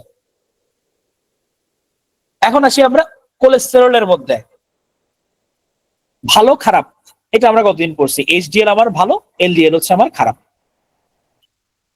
আমাদের বডির মধ্যে খারাপটা বেশি থাকে, 70% এলডিএল থাকে। আবার এছাড়া আমাদের ট্রাইগ্লিসারাইড থাকে, এটা চর্বি হিসেবে রক্ত প্লাজমে অবস্থান করে। কোলেস্টেরলের কিছু কাজ আছে ভালো, সে আবার জনন হরমোন অ্যান্ড্রোজেন এবং ইস্ট্রোজেন তৈরিতে সাহায্য করে, সে কোষ প্রাচীর তৈরি এবং রক্ষা করে। সূর্যালোকের উপস্থিতি কিন্তু চামড়ার কোলেস্টেরল থেকে ভিটামিন ডি তৈরি হয়। উচ্চ কোলেস্টেরলের কারণে আবার অ্যানজাইনা নামে একটা হৃৎপিণ্ডের রোগ হয়। হ্যাঁ, কোলেস্টেরল বেশি, রক্ত ঠিক মতো যেতে পারতেছে না হৃৎপিণ্ডতে, হৃৎপিণ্ড ব্যথা করতেছে, তখন এটাকে বলা হচ্ছে অ্যানজাইনা। আবার পিত্তথলির যে পাথর হয়, এটা কিন্তু কোলেস্টেরলের কারণে হয়। তাহলে সে অ্যান্ড্রোজেন ইস্ট্রোজেন তৈরিতে সাহায্য করে, ভিটামিন ডি সে তৈরি করতেছে, পিত্তথলির পাথর করাচ্ছে সে। আবার আপনি কোলেস্টেরল বেশি হয়ে গেলে তখন আবার অ্যানজাইনা হচ্ছে। হার্ট অ্যাটাক, কোন অংশে রক্ত জমাট বাঁধছে, রক্ত প্রবাহ বন্ধ হয়ে গেছে, তাহলে ওই যে হার্ট তখন কি করতেছে, কান্না করতেছে। কারণ কি, ধূমপান, মদ্যপান, ডায়াবেটিস, উচ্চ রক্তচাপ, শারীরিক পরিশ্রম না করলে, অনিয়ন্ত্রিত জীবনযাপন করলে হার্ট অ্যাটাক হতে পারে। আবার যখন আপনার ঠিক মতো রক্ত সে পাচ্ছে না, সে বলবে কি যে আমি আর কাজ করব না, হার্ট ফেল করতেছে সে। হ্যাঁ, এটাকে বলা হচ্ছে হার্ট ফেলিওর। আবার আপনার হচ্ছে স্ট্রেপ্টোকক্কাস নামে একটা অণুজীবের কারণে বাত জ্বর হয়, রিউমেটিক ফিভার। এই বাত জ্বর যদি কারো হয়ে থাকে, হৃৎপিণ্ডের যে কবাটিকে বললাম ভাল্ব, তখন এটা ক্ষতিগ্রস্ত হয়, তখনও কিন্তু ঠিক মতো এই যে ব্লাড সার্কুলেশনটা মেনটেন হয় না, তখন পেনিসিলিন ওষুধের মাধ্যমে এই রোগের চিকিৎসা করতে হয়। এটাকে বলা হচ্ছে বাত জ্বর। আশা করি ব্যাপারগুলো বুঝা গেছে। এবার আসি হচ্ছে আমাদের শ্বসনতন্ত্র, শ্বাস নিব। তাহলে আমাদের নাক থেকে শুরু করে একদম ফুসফুস, নাসারন্ধ্র নাক দিয়ে নিলাম, গলবিল, ষড়যন্ত্র, শ্বাসনালী, ব্রঙ্কাস, ফুসফুস, এটা পুরোটাই হচ্ছে কি আমাদের শ্বসনতন্ত্রের পার্ট। তাহলে ফুসফুস কয় জোড়া? ফুসফুস এক জোড়া, দুইটা ফুসফুস আমার। আকারে বড় হচ্ছে ডানটা আকারে বড় এবং 3 খণ্ডের এটা। ফুসফুসের মধ্যে কিছু থলি থাকে, বায়ুথলি, এটাকে বলা হয় অ্যালভিওলাস, বায়ুথলিটাকে। ফুসফুসের কার্যকরী একক হচ্ছে লোবিওল, লোবিওল একদম ছোট। হ্যাঁ, অ্যালভিওলাই হচ্ছে এগুলো, এই যে বায়ুথলি গুলো, এগুলো অ্যালভিওলাই। ফুসফুস হচ্ছে প্লুরা নামক একটা পর্দা দ্বারা আবৃত থাকে, প্লুরা, এই প্লুরা দ্বারা ফুসফুস আবৃত থাকে, এটা হচ্ছে তাদের আবরণীর নাম। পূর্ণবয়স্ক একজন মানুষ 14 থেকে 18 বার এবং বাচ্চারা 40 বার শ্বাস নেয়। তাহলে পূর্ণবয়স্ক মানুষের হৃদস্পন্দন আমরা কতবার দেখছিলাম? হৃদস্পন্দন পূর্ণবয়স্ক মানুষের কতবার দেখছিলাম? 70 থেকে 80 বার। গুড। এখন শ্বসন যে আমরা করতেছি, আমরা কেন করি? এটা হচ্ছে কি, আমরা যে গ্লুকোজ আছে আমার খাদ্য, এটাকে হচ্ছে রান্না করতে হবে, তাই না? রান্না না করলে তো হবে না। আমি বাজার থেকে আনলাম গ্লুকোজ, এটাকে রান্না করতে হবে। তাহলে এই রান্না করার জন্য মূলত এই শ্বসনটা লাগে, আবার এই প্রক্রিয়াটা প্রয়োজন হয়। শ্বসন দুই ধরনের, একটা হচ্ছে বহি, একটা হচ্ছে অন্ত, দুই প্রকার। বহি কোনটা? যেটা ফুসফুসের মধ্যে হচ্ছে, আমার অক্সিজেন গ্রহণ করতেছি, কার্বন ডাই অক্সাইড ত্যাগ করতেছি, এইটাই, এটা হচ্ছে আমার বহি শ্বসন। দুই ধরনের, প্রশ্বাস নিঃশ্বাস নিচ্ছি আমরা। হ্যাঁ, তাহলে এটা হচ্ছে আমার বহি শ্বসন। অন্তঃশ্বসন কোনটা? এই যে আমার অক্সিজেন আমি নিচ্ছি, কার্বন ডাই অক্সাইড বের করে দিচ্ছি, এটা যেখানে প্রডিউস হচ্ছে, এটাকে বলা হচ্ছে অন্তঃশ্বসন। এই সিস্টেমটা কোষের মধ্যে সে কিভাবে কাজ করতেছে। তাহলে প্রশ্বাস যেমন শ্বাসনালীতে অক্সিজেন গেল, ওখান থেকে গেল ফুসফুস, ফুসফুস থেকে রক্ত কর্তৃক অক্সিজেন গ্রহণ করতেছে, ফুসফুস থেকে কার্বন ডাই অক্সাইড, এটা আবার যাচ্ছে হচ্ছে রক্ত সংবহন তন্ত্রের মধ্যে। হ্যাঁ, এখন বিভিন্ন কোষের মধ্যে সে অক্সিজেনটা পৌঁছায় দেয়। এবার অক্সিজেনটা যখন পৌঁছায় দেয়, আবার ওই কোষগুলো কার্বন ডাই অক্সাইড ব্যাক করে, কার্বন ডাই অক্সাইড আবার সে নিয়ে বাইরে ছেড়ে আসে। তাহলে এই যে ফুসফুসের মধ্যে যে বিনিময় হচ্ছে, এটাকে আমি বলছি বহিঃশ্বসন। এখন ফুসফুস থেকে অক্সিজেনটা এনে কোষ পর্যন্ত পৌঁছে দেওয়া, আবার কোষ থেকে কার্বন ডাইঅক্সাইড নিয়ে ফুসফুস দিয়ে বের করে দেওয়া, এটাকে বলা হয় আমার অন্তঃশ্বসন। শ্বসন অঙ্গাণুকে মাইটোকন্ড্রিয়া, সে আমাদের শ্বসনে সাহায্য করতেছে। শ্বাসনালী সংক্রান্ত রোগ আমাদের হাঁপানি, ব্রঙ্কাইটিস আছে আমাদের, নিউমোনিয়া হয়, যক্ষা হয়, এমফাইসেমা হয়। হ্যাঁ, এই নামগুলো জাস্ট একটু মনে রাখবো। অ্যাজমা, ব্রঙ্কাইটিস, নিউমোনিয়া, যক্ষা, এমফাইসেমা, এগুলো শ্বাসনালী সংক্রান্ত রোগ। এবার আমরা আসি হচ্ছে আমাদের হেড অফিস স্নায়ুতন্ত্রের মধ্যে। আমার স্নায়ুতন্ত্র, আমার সিগন্যাল, মশা কামড়ালো, ওই যে বরাবর মশার উদাহরণটা আমি দিই, সহজে এটা মনে রাখা যায় আপনাদের। মশা কামড়ালো, আমার মানে মশা বসলো, এটা যে সুং ঢুকালো, ঢুকানোর সাথে সাথে আমার বডি অ্যালার্ট হয়ে গেল যে কিরে ভাই আমাকে কামড়াচ্ছে, কি করতে হবে, মারতে হবে। মাথা সিগন্যাল দিল হাতকে তুমি ওখানে গিয়ে মারো, তখন সে মারলো, মশা মরলো। তাহলে এই যে পুরো প্রসেসটা হচ্ছে আমার, এটা হচ্ছে মূলত আমার স্নায়ুতন্ত্রের কাজ। তাহলে আমার ইনপুট নিচ্ছে, ইনপুট নিয়ে আউটপুট দিচ্ছে, এটাই হচ্ছে পুরো প্রসেসটা ইনপুট আউটপুটের। এটা হচ্ছে আমাদের নার্ভাস সিস্টেমের মেইন ফাংশন। এখন নার্ভাস সিস্টেমের মধ্যে দুইটা পার্ট আছে, একটা কেন্দ্রীয় স্নায়ুতন্ত্র, একটা হচ্ছে প্রান্তীয় স্নায়ুতন্ত্র। হ্যাঁ? কেন্দ্রীয় স্নায়ুতন্ত্রের কি অংশ? মাথা, মস্তিষ্ক, আর হচ্ছে মেরুরজ্জু, শূন্য কাণ্ড। তাহলে আমার করটির মধ্যে, খুলির মধ্যে ব্রেন আছে, আবার ব্রেন থেকে একটা অংশ গিয়ে মেরুদণ্ডের মাঝখান দিয়ে সোজা করে বের হয়ে গেছে, এটা হচ্ছে আমার মেরুরজ্জু। এগুলো হচ্ছে কেন্দ্রীয় স্নায়ুতন্ত্রের অংশ। ব্রেন, ব্রেন হচ্ছে একদম মেইন, এটা ছাড়া কিছু হবে না। ব্রেনের আবরণীর নাম হচ্ছে মেনিনজেস। আমাদের ফুসফুসের আবরণীর নাম আমরা কি পড়ে আসলাম? ফুসফুসের ফুসফুস পড়ে আসলাম হচ্ছে আমরা প্লুরা। আমরা হৃৎপিণ্ডের আবরণী কি বললাম? হৃৎপিণ্ডের আবরণী পেরিকার্ডিয়াম। মালিহা আগেই বলে ফেলছে, স্মার্ট। এটা পড়ে আসছি পেরিকার্ডিয়াম। তাহলে আমাদের হচ্ছে মস্তিষ্কের আবরণী মেনিনজেস আমার, এটা মেইন। ওজন কত? ওজন হচ্ছে 1.36 কেজি। এটা হচ্ছে আমাদের মস্তিষ্কের গড় ওজন। মস্তিষ্কে প্রায় 100 বিলিয়ন নিউরন আছে, 100 বিলিয়ন নিউরন আছে। এটা তিনটা ভাগ, অগ্র মস্তিষ্ক, মধ্য মস্তিষ্ক, পশ্চাৎ মস্তিষ্ক, তিনটা পার্টে এটাকে ভাগ করা হয়েছে। অগ্র, মধ্য, আর হচ্ছে পশ্চাৎ মস্তিষ্ক। অগ্র মস্তিষ্কের মধ্যে তিনটা পার্ট, পার্টের মধ্যে আসবো আমরা। এটা অগ্র মস্তিষ্ক, মস্তিষ্কের সবচেয়ে বড়, সবচেয়ে বড় অংশ অগ্রটা সামনে আছে, সবচেয়ে বড় সে সেরেব্রাম, যার ইংরেজি 80%। এটাকে গুরু মস্তিষ্ক বলা হয়। এটা আবার বাম এবং ডান দুই অংশে বিভক্ত, সেরেব্রামটা বা অগ্র মস্তিষ্কটা। এবং যেটার মাধ্যমে হচ্ছে ভাগ হয়েছে তাকে বলা হয় সেরেব্রাল হেমিস্ফিয়ার। দুই ভাগে যে ভাগ হয়েছে। মজার ব্যাপার হচ্ছে বাম সেরেব্রাম দেহের ডান অংশকে, ডান সেরেব্রাম বাম অংশকে নিয়ন্ত্রণ করে। হ্যাঁ, তাহলে বামটা ডানকে, ডানটা বামকে নিয়ন্ত্রণ করতেছে। অগ্র মস্তিষ্কের তিনটা পার্ট, ক্রস কানেকশন। হ্যাঁ, সেরেব্রাম, থ্যালামাস, হাইপোথ্যালামাস, খুবই গুরুত্বপূর্ণ। তিনটা অংশ ভাগ করা হয়েছে, সেরেব্রাম, থ্যালামাস, হাইপোথ্যালামাস। সেরেব্রাম কি করে? সে হচ্ছে ঐচ্ছিক পেশির নিয়ন্ত্রণ করে। বাক শক্তি, ঐচ্ছিক পেশি, কথা বলতেছেন, এটা সে কন্ট্রোল করতেছে। থ্যালামাস কি করে? থ্যালামাস হচ্ছে গিয়ে মানুষের আচরণ এবং ব্যক্তিত্বের প্রকাশ ঘটায়। হ্যাঁ, আপনার ব্যক্তিত্ব কিরকম, আচরণ কিরকম, এটা হচ্ছে থ্যালামাসের কাজ। হাইপোথ্যালামাস কি করে? আপনার ইমোশনস, ক্ষুধা, তৃষ্ণা, ঘাম, ঘুম, রাগ, পীড়ন, ভালো লাগা, ঘৃণা, উদ্বেগ, এগুলোর কেন্দ্র। এটা মানবদেহের তাপমাত্রা সে নিয়ন্ত্রণ করে।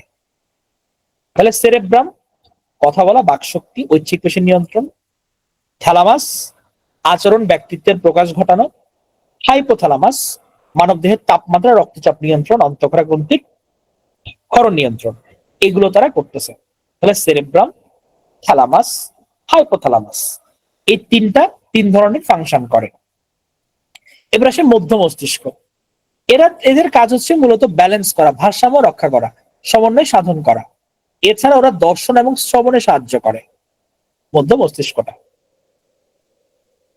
পশ্চাৎ মস্তিষ্ক, এটা 3 ধরনের, সেরিবেলাম, মেডুলা অবলঙ্গাটা, আর হচ্ছে আমার পন্স। সেরিবেলাম, মেডুলা অবলঙ্গাটা, আর হচ্ছে পন্স। মধ্য মস্তিষ্কের কিছু পার্ট আছে, এটা এখান থেকে দেখে নেন, সেরেব্রাল পেডাঙ্কল, কর্পোরা কোয়াড্রিজেমিনা, সেরেব্রাল একুইডাক্ট। আর পশ্চাৎ মস্তিষ্কের ক্ষেত্রে সেরিবেলাম, মেডুলা অবলঙ্গাটা, আর হচ্ছে পন্স। পশ্চাৎ মস্তিষ্কের সবচেয়ে বড় অংশ হচ্ছে সেরিবেলাম। যদি আমরা মধ্য মস্তিষ্ক ব্যালেন্সের কথা দেখছি, বাট ব্যালেন্সের জন্য মেইনলি তাই হচ্ছে আমাদের সেরিবেলাম। মেডুলা অবলঙ্গাটা এর হৃদস্পন্দন, শ্বসন, গলাধকরণ এগুলোতে সাহায্য করে। আর পন্সটা হচ্ছে মূলত আমরা যে স্বাভাবিকভাবে শ্বাস নিই, এই যে হারটা কি পরিমাণ আমরা শ্বাস নিচ্ছি, এইটা হচ্ছে আমাদের মূলত কন্ট্রোল করতেছে আমাদের পন্সটা। তাহলে আশা করি কাজগুলো মনে থাকবে। তাহলে দেখি বলেন তো আমাকে, মানুষের তাপমাত্রা এটা নিয়ন্ত্রণ করতেছে কে? তাপমাত্রাটা আমাদের, কারো জ্বর হয়েছে, তাহলে হাইপোথ্যালামাস, ভেরি গুড। আমাদের হচ্ছে ঐচ্ছিক পেশির নিয়ন্ত্রণ করতেছে কে? ঐচ্ছিক পেশির, এটা আমার সেরেব্রাম করতেছে, ভেরি গুড। আর হচ্ছে আমার সেরিবেলাম হচ্ছে দেহের ভারসাম্য রক্ষা করে, আর হচ্ছে আমার পল স্বাভাবিক শ্বাসক্রিয়ার হার রক্ষা করে। আর এগুলো 3টার কাজ। নিউরন আমরা পড়ে আসছি, 100 বিলিয়ন আমাদের নিউরন আছে, গঠন এবং কার্যকরী একক, দীর্ঘতম কোষ এটা। নিউরনের এগুলো পড়ছি আমরা, কোষ দেহ, ডেনড্রাইট এবং অ্যাক্সন। 2টা নিউরনের যে কানেকশন, সংযোগস্থল, এটাকে বলা হয় সিন্যাপস, 2টা যেখানে কানেক্ট করে। সুষুম্না কাণ্ড, যেটা এই যে এদিকে সরু করে বের হয়ে আসতেছে এদিক দিয়ে, ভেতর দিয়ে, মেরুদণ্ডের ভেতর দিয়ে, এটাকে সুষুম্না কাণ্ড বলে। 45-43 সেন্টিমিটার, এটা লাগবে না। স্নায়ু খুবই গুরুত্বপূর্ণ। করটিক স্নায়ু আমাদের 12 জোড়া, সুষুম্না স্নায়ু হচ্ছে 31 জোড়া। হ্যাঁ, এই সংখ্যাটা জাস্ট লাগবে। এটা একবার পড়ে নিবেন just. Olfactory, optic, ocular, trochlear, trigeminal, abducens, facial, auditory, glossopharyngeal, vagus, spinal accessory, hypoglossal. এটা হচ্ছে করটিক স্নায়ু, 12 জোড়া। এবার আসি হচ্ছে, আমরা তো কেন্দ্রীয় পড়ছি এটা, এবার আসি স্বয়ংক্রিয়। স্বয়ংক্রিয় কোনগুলো? যাদের উপর আমাদের কোনো কন্ট্রোল নাই, সেগুলো হচ্ছে স্বয়ংক্রিয়দের নির্ধারিত হয়। হৃৎপিণ্ড, অন্ত্র, পাকস্থলী, যেগুলো কন্ট্রোল নাই, এগুলো এটা দেওয়া হয়। এখন স্বয়ংক্রিয়র মধ্যে 2 ধরনের আছে, সিমপ্যাথেটিক, একটা হচ্ছে প্যারাসিমপ্যাথেটিক। তাহলে আমার বডি নর্মাল অবস্থায় আছে, এটা হচ্ছে আমার প্যারাসিমপ্যাথেটিক অ্যাকশন চলতেছে, নর্মাল। আমার বডি ইমার্জেন্সিতে আছে, পরীক্ষার আগে। এখন যেমন আমাদের যেসব ডাক্তার স্পেশাল বিসিএস দিবে সামনে, সময় তেমন একটা নাই, হাতে হয়তো 2 সপ্তাহের মতো আছে বা একটু বেশি, তাদের হচ্ছে গিয়ে এখন মানে নার্ভাস সিস্টেমে ইমার্জেন্সি চলতেছে। হ্যাঁ, তাহলে তার হচ্ছে এখন সিম্প্যাথেটিক অ্যাকশন, একদম রানিং, তার মালিহারও ইমার্জেন্সি চলে। আচ্ছা, তাহলে এগুলো হচ্ছে আমার সিম্প্যাথেটিক এর কাজ। এই যে তাহলে ফাইট অর ফ্লাইট, একদম পুরো অ্যাকশন মোডে আছে। আমরা স্নায়বিক বৈকল্যজনিত কিছু শারীরিক সমস্যা দেখে আমরা অটিজমের কথা জানি। এটা কিন্তু স্নায়ুর বিকাশজনিত ঝামেলায় হয়, যে ছোটবেলায় ধরেন ডেভেলপমেন্টে ঠিক মতো হয় নাই, এটা হচ্ছে অটিজম। কোনো কারণে ধরেন ব্রেনের, আমরা তো দেখছি না বিভিন্ন ঐচ্ছিক পেশির নিয়ন্ত্রণ সে করতেছে, বিভিন্ন ব্রেনের ফাংশন করে। ধরেন কোনো একটা জায়গায় কোনো একটা ক্ষতি হইলো, তাহলে তার মাংসপেশি ঠিক মতো নড়াতে পারতেছে না। এই যে নড়াতে পারতেছে না, এটাকে বলা হয় প্যারালাইসিস। প্যারালাইসিস মূলত স্ট্রোকের কারণে হয়ে থাকে, অথবা সে মেরুদণ্ড বা শূন্যকাণ্ড কোথাও সে আঘাত পাইছে, ওটার কারণে হতে পারে। স্ট্রোক 2 ধরনের হতে পারে। একটা হয় মস্তিষ্কের মধ্যে ধমনী ছিঁড়ে গেছে, ছিঁড়ে ওখানে রক্তপাত হচ্ছে। আরেকটা হতে পারে হচ্ছে গিয়ে যে মস্তিষ্কের মধ্যে যেগুলোতে রক্ত প্রবাহিত হতো, ওখানে হয়তো কোনো জায়গায় ব্লক হয়ে গেছে, ঠিক মতো যাচ্ছে না, রক্ত জমাট বেঁধে যাচ্ছে, এটার কারণে আমার স্ট্রোক হতে পারে। এগুলোর ফলে প্যারালাইসিস হয়। এছাড়া আছে হচ্ছে এপিলেপসি বা মৃগীরোগ, হ্যাঁ, যে আমাদের খিঁচুনি দিয়ে থাকে অথবা কাঁপুনি দিয়ে থাকে, এগুলো আশা করি পারবেন। তাহলে আমার অটিজম, প্যারালাইসিস, স্ট্রোক, এপিলেপসি, এগুলো সবই স্নায়বিক বৈকল্যজনিত রোগ, স্নায়ুর সমস্যা। এছাড়া আছে পার্কিনসন, স্নায়বিক রোগ। এখানে ডোপামিন হচ্ছে গিয়ে এটার সঙ্গে রিলেশন আছে। পার্কিনসনে যেটা হয়, ডোপামিন তৈরির কোষগুলো নষ্ট হয়ে যায়। এখন ডোপামিনটা কি করে? ডোপামিন হচ্ছে শরীরে পেশি নড়াচড়াতে সাহায্য করে। এখন কোনো কারণে ডোপামিন যদি তৈরির কোষগুলো নষ্ট হয়ে যায়, ডোপামিন না থাকে, তখন পেশি কোষগুলো থেকে সংবেদন পাঠাতে পারছে না, সিগন্যাল পাঠাতে পারতেছে না। এখন সিগন্যাল যদি পাঠাতে না পারে, তাহলে মাংসপেশির যে কন্ট্রোলটা এটা নষ্ট হয়ে যায়। দেখবেন যে ক্রমাগত মানে এটা কাইন্ড অফ কাঁপতে থাকে, একটা কন্টিনিউ কাঁপানি, কারণ তার সিগন্যাল ঠিক মতো প্রবাহিত হচ্ছে না, এখানে ঝামেলা আছে সার্কিটের মধ্যে। হ্যাঁ, এইটা হচ্ছে পার্কিনসনের কারণ। এবার আমরা খাবার দাবার পৌষ্টিকতন্ত্রে আসি। আমাদের একদম গ্রহণ করে পরিপাক করে ফেলতেছি সম্পূর্ণ প্রসেস। প্রথমে আসে দাঁত। আমাদের 32 দাঁত, বয়স্ক লোকদের বেশি হয় এটা, বয়স্ক লোকদের এটা বেশি হয়। আমাদের দাঁত কয়টা? 32টা। আর দুধের দাঁত কয়টা? 20টা। সবচেয়ে শক্ত অংশ কিন্তু দাঁত। আমাদের দুধ দাঁত হচ্ছে 20টা, শক্ত অংশের মধ্যে দাঁতের এনামেলটা সবচেয়ে বেশি। দাঁতের অনেক প্রকারভেদ আছে, কর্তন, ছেদন, অগ্রপেশন, প্রেষণ। হ্যাঁ, আজকে অনেক পড়া। প্রাপ্তবয়স্ক মানুষের হচ্ছে 0 থেকে 4টা আক্কেল দাঁত থাকে, কারো নাও থাকতে পারে, কারো সর্বোচ্চ 4টা পর্যন্ত থাকতে পারে আক্কেল দাঁত। দাঁতের 3টা অংশ: মুকুট, মূল, গ্রীবা। দাঁতের উপাদান: ডেন্টিন, এনামেল, দন্তমজ্জা, সিমেন্ট। সবচেয়ে কঠিন অংশ হচ্ছে এনামেলটা। হ্যাঁ, দাঁতের পর আসে লালা গ্রন্থি, লালা, থুতু। তাহলে আমাদের 3 জোড়া লালা গ্রন্থি আছে কিন্তু টোটাল: প্যারোটিড, সাবম্যান্ডিবুলার, সাবলিঙ্গুয়াল। সবচেয়ে বড় হচ্ছে প্যারোটিডটা। এগুলো মুখস্থের প্রয়োজন নাই, জাস্ট 3 জোড়া লালা গ্রন্থি আছে, মনে রাখেন। লালারসের মধ্যে এনজাইম থাকে 2 ধরনের, একটা হচ্ছে মল্টেজ, একটা টায়ালিন। এরা শর্করা পরিপাকে সাহায্য করে। মুখের মধ্যে স্নেহ আমিষের কোনো পরিপাক হয় না, হয় কার? শর্করার হয়। করে কে? মল্টেজ এবং টায়ালিন করে। জিহ্বার মধ্যে টেস্ট বাড থাকে, এক এক জায়গায় আমরা এক এক রকম টেস্টটা পাই। পাকস্থলী। পাকস্থলীর মধ্যে হচ্ছে আমাদের আমিষ জাতীয় খাদ্যের পরিপাক হয়, কিন্তু শর্করা বা স্নেহ জাতীয় খাদ্যের পরিপাক হয় না। পাকস্থলীর গ্রন্থির মধ্যে অনেকগুলো গ্যাস্ট্রিক গ্রন্থি থাকে, যেখান থেকে রস বের হয়, যেমন প্যারেটাল কোষ। এখান থেকে হাইড্রোক্লোরিক অ্যাসিড বের হয়, যেটা ব্যাকটেরিয়া ধ্বংস করে। আবার এখানে পেপসিন থাকে, যেটা আমিষকে ভেঙে অ্যামাইনো অ্যাসিডে পরিণত করে। আমরা গত ক্লাসে দেখছিলাম অ্যামাইনো অ্যাসিড হচ্ছে আমিষের একক।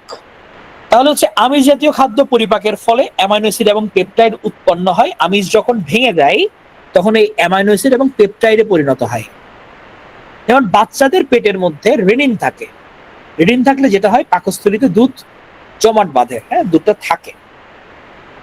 আপনি ঠিক মতো খাওয়া দাওয়া করতেছেন না, অস্বাস্থ্যকর খাবার খাচ্ছেন, আপনার বডির মধ্যে, পেটের মধ্যে একটা ব্যাকটেরিয়ার জন্ম হবে, যার নাম হচ্ছে হেলিকোব্যাক্টার পাইলোরি।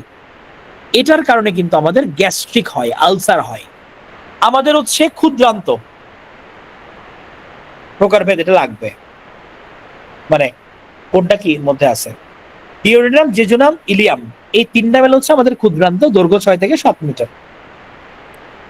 বৃহদন্ত্র: সিকাম, কোলন, মলাশয়। দৈর্ঘ্য হচ্ছে 2 মিটার। তাহলে বৃহদন্ত্র হচ্ছে পানি শোষণ করে নিয়ে কঠিন মলের আকার ধারণ করে, এবং সেলুলোজ জাতীয় খাবারের পরিপাকটা মূলত বৃহদন্ত্রে গিয়ে শেষ হয়। আমাদের এদিকে একটা আছে হচ্ছে অ্যাপেন্ডিক্স। অ্যাপেন্ডিক্স আছে বৃহদন্ত্রের সঙ্গে একটা আঙুলের মতো। আমরা জানি অ্যাপেন্ডিক্সের যদি প্রদাহ হয় এখানে, তাহলে এখান থেকে অ্যাপেন্ডিসাইটিস হতে পারে। আপনাদের বেশি নাই, অধৈর্য হবেন না, শেষ হয়ে যাবে। দেহের সর্ববৃহৎ গ্রন্থি হচ্ছে আমাদের যকৃত, সবচেয়ে বড়, খুবই গুরুত্বপূর্ণ, সবচেয়ে বড় রাসায়নিক কারখানা আমাদের। 1.5 কেজি ওজন। মস্তিষ্কের ওজন কয় কেজি ছিল? মস্তিষ্কের ওজন কয় কেজি ছিল? 1.36 কেজি। যকৃতের ওজন 1.5 কেজি। তাহলে সবচেয়ে বড় গ্রন্থি এটা। হ্যাঁ, 4টা অসম্পূর্ণ খণ্ড, 4টা খণ্ড নিয়ে গঠিত, আর ডান খণ্ডটা সবচেয়ে বড়। আমরা আরেকটা জিনিসের মধ্যে দেখছিলাম, যার ডানটা সবচেয়ে বড়। কোথায় দেখছিলাম? ফুসফুসে। ভেরি গুড, মানে ডান ফুসফুসটা ছিল বড় এবং 3 খণ্ডের। যকৃতকে কি বলা হয়? মানব দেহের জৈব রসায়নাগার বলা হয়, কেমিক্যাল ল্যাব বলা হয়। এটা পিত্তরস তৈরি করে। পিত্তরস কি হয়? তিতা হয়, গাঢ় সবুজ এবং তীব্র স্বাদের হয়। পিত্তরসে কোনো এনজাইম থাকে না, তবে এটা খাদ্যের অম্লভাবকে প্রশমিত করে এবং ক্ষারীয় পরিবেশ তৈরি করে, কারণ আম্লিক পরিবেশে খাদ্য পরিপাক হয় না। যকৃৎ যেটা করে, আমরা যে গ্লুকোজের কথা বলছি, শর্করা, এটাকে গ্লাইকোজেন রূপে মূলত জমা রাখে যকৃৎ, গ্লাইকোজেন হিসাবে। আমরা গত ক্লাসের ছবিতে ছবি দেখছি না, কলিজা, কলিজা গ্লাইকোজেন পড়ানোর সময় এই যকৃৎ কিন্তু কলিজাটাই, আমরা বাংলা থেকে কলিজা বলি, এটা যকৃৎ। কলিজা বলি না, তোর ওর বডি পুরোটাই কলিজা, আমরা করে বলি সব কলিজা তার। তাহলে সে গ্লাইকোজেন জমা রাখতেছে। এখন গ্লাইকোজেনটা কেন জমা রাখে? বডির কোনো কারণে ইমার্জেন্সি, আপনি কোনো কাজে বাইর হয়েছেন, খুবই ব্যস্ত কাজ, খাওয়া দাওয়া করতে পারতেছেন না, আপনার বডিতে গ্লুকোজটা সাপ্লাই দিবে কে? এই আমাদের যকৃৎ দিবে। তখন কোত্থেকে দিবে? এই গ্লাইকোজেন থেকে দিবে। তখন এই গ্লাইকোজেন ভেঙে আমাদের গ্লুকোজটা হচ্ছে গিয়ে সাপ্লাই হয়। এভাবে বডিতে কিন্তু আমাদের গ্লুকোজের মাত্রা নিয়ন্ত্রণ হয়। তাহলে যকৃতে আপনার লোহিত রক্তকণিকা ভেঙে যায়, ভেঙে কিন্তু সে বিলিরুবিন উৎপন্ন করে, এটাও তার একটা কাজ। এবার আসি হচ্ছে আমরা এনজাইমের ক্ষেত্রে। হ্যাঁ, তো আমাদের যে খাদ্য পরিপাক, এখানে অনেকগুলো আমাদের রস অংশগ্রহণ করে। যেমন আমরা জানি যে আমাদের যে শর্করা, এটা ভেঙে আমাদের গ্লুকোজ হয়ে যায়, আমাদের আমিষ ভেঙে অ্যামাইনো অ্যাসিডে পরিণত হয়, আমাদের স্নেহ ভেঙে ফ্যাটি অ্যাসিড গ্লিসারলে পরিণত হয়। তাহলে এর মাঝখানে এই যে তারা ভাঙতেছে, এটার মাঝখানে কিছু কথাবার্তা আছে। যেমন মুখের লালা রসে আমরা পড়ছিলাম টাইলিন এবং মল্টেজ, এরা মূলত শর্করাকে ভাঙে, এরা শ্রমিক। অগ্নাশয়ের মধ্যে এরকম অ্যামাইলেজ থাকে, আন্তরিক রসে অ্যামাইলেজ, মল্টেজ, সুক্রোজ থাকে। এদের কাজই হচ্ছে গিয়ে শর্করাকে ভেঙে গ্লুকোজে পরিণত করা। আমরা দেখছিলাম পাকস্থলীতে আমিষের পরিপাক শুরু হচ্ছে, এখানে আছে pepsin, trypsin, chymotrypsin, aminotrypsin, trypsin related সবকিছু, দন্তন্য দিয়ে সব। এগুলো হচ্ছে আবার আমিষ থেকে ভেঙে কি করে? অ্যামাইনো অ্যাসিডে পরিণত করে। আমাদের স্নেহ, চর্বি আছে, চর্বি, এটা পরিপাক পাকস্থলীতে শুরু হয়, যদিও এখানে মেনশন করা আছে, বাট এটা মূলত হচ্ছে অন্ত্রে গিয়ে কাজটা শুরু করে। তো উৎপন্ন দ্রব্য হচ্ছে এদের ফ্যাটি অ্যাসিড এবং গ্লিসারল, লাইপেজ, ফসফোলাইপেজ, মনোগ্লিসারেট, লিস্টেনেজ, এগুলো সবগুলোই হচ্ছে আমার এনজাইম। এটা এগুলো একবার রিডিং করবো যতটুকু মনে থাকে। এবার আসে হচ্ছে আমার গ্রন্থি। হ্যাঁ, গ্রন্থিটা কি? গ্রন্থি হচ্ছে যাদের থেকে বিভিন্ন রস বের হয়, রস। গ্রন্থি দুই ধরনের, একটা হচ্ছে অন্তঃক্ষরা, একটা হচ্ছে বহিঃক্ষরা। অন্তঃক্ষরাটা কি? অন্তঃক্ষরা মানে তার কোনো নালী নাই এবং সে দূরে বাহিত হয়, দূরে দূরে চলে যায়, তার যেহেতু নালী নাই, সে দূরে গিয়ে মরে, রক্ত লসিকার মাধ্যমে দূরে বাহিত হয়। অন্তঃক্ষরা গ্রন্থির ক্ষরণকে বলা হচ্ছে হরমোন, হরমোন বলে। তাহলে রক্ত লসিকার মাধ্যমে সে দূরে বাহিত হয় এবং অন্তঃক্ষরা গ্রন্থির ক্ষরণকে হরমোন বলা হচ্ছে। এটা খুবই গুরুত্বপূর্ণ লাইন। অন্তঃক্ষরা গ্রন্থি অর্থাৎ এখান থেকে যেটা রস বের হচ্ছে, হরমোন, এটা কোথায় কাজ করে? দূরে গিয়ে কাজ করে। কার মাধ্যমে বাহিত হয়? রক্ত লসিকার মাধ্যমে বাহিত হচ্ছে। তাহলে এরা হরমোন তৈরি করতেছে, হরমোন ক্ষরণ করতেছে অন্তঃক্ষরা তন্ত্রগুলা। হরমোনটা কি? এটা অর্থ হচ্ছে গ্রিক শব্দ, যেটা রক্ত লসিকার মাধ্যমে দূরে ছড়াই পড়ে। এটা রাসায়নিক দূত হিসেবে পরিচিত। বিভিন্ন ধরনের আমাদের বডির মধ্যে গ্রন্থি আছে যারা বিভিন্ন হরমোন তৈরি করে এবং এই হরমোনগুলো বিভিন্ন কাজ করে। যেমন পিটুইটারি গ্রন্থি থেকে আমাদের গ্রোথ হরমোন, থাইরয়েড উদ্দীপক হরমোন, অক্সিটোসিন, এগুলো নির্গত হয়। তাহলে এই যে পিটুইটারি গ্রন্থি, এটাকে মানবদেহের প্রধান হরমোন উৎপাদনকারী গ্রন্থি বলা হয়, পিটুইটারিকে। এটা আবার আকারে সবচেয়ে ছোট। থাইরয়েড গ্রন্থি T3, T4, আমরা জানি যে আমাদের থাইরয়েডের প্রবলেম হলে এই পরীক্ষাগুলো করতে দেয়।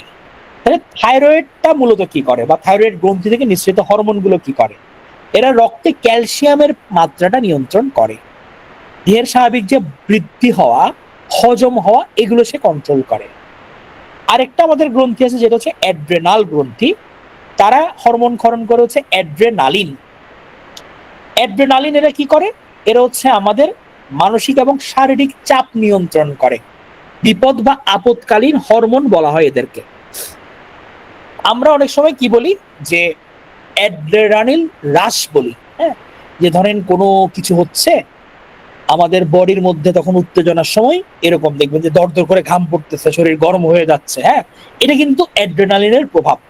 কারণ সে মানসিক এবং শারীরিক চাপটা কন্ট্রোল করার ট্রাই করতেছে।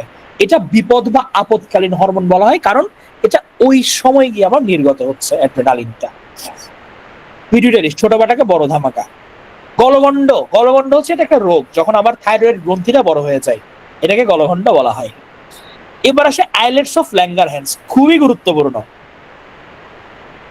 এখান থেকে নিঃসৃত হয় ইনসুলিন এবং গ্লুকাগন।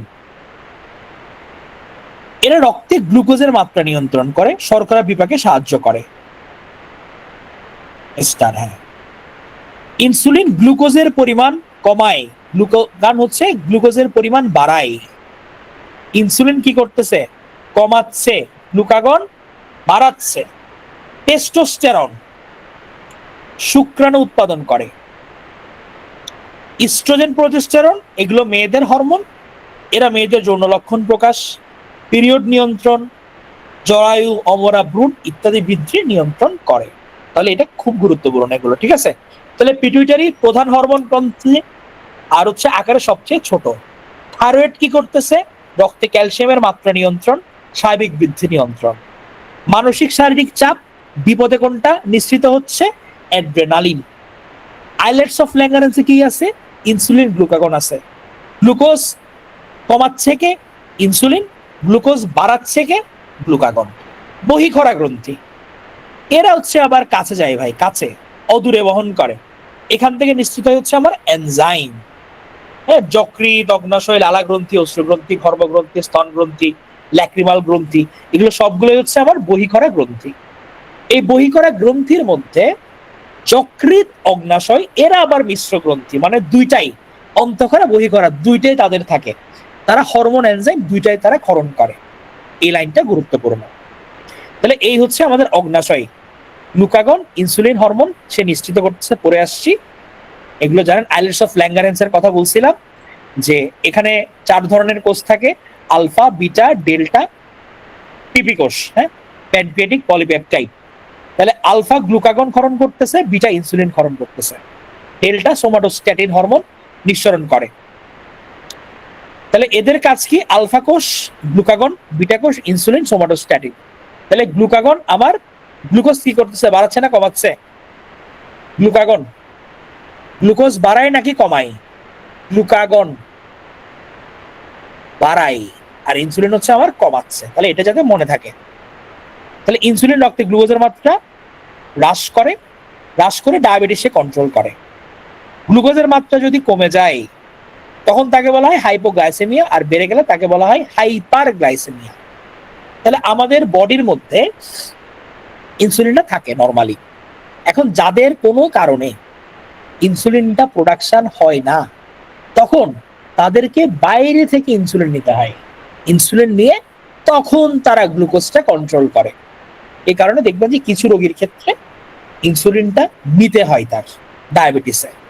হ্যাঁ, এবার আমরা last but not the least, আমাদের রেচনতন্ত্র, প্রস্রাব করা নিষেধ কোথায়।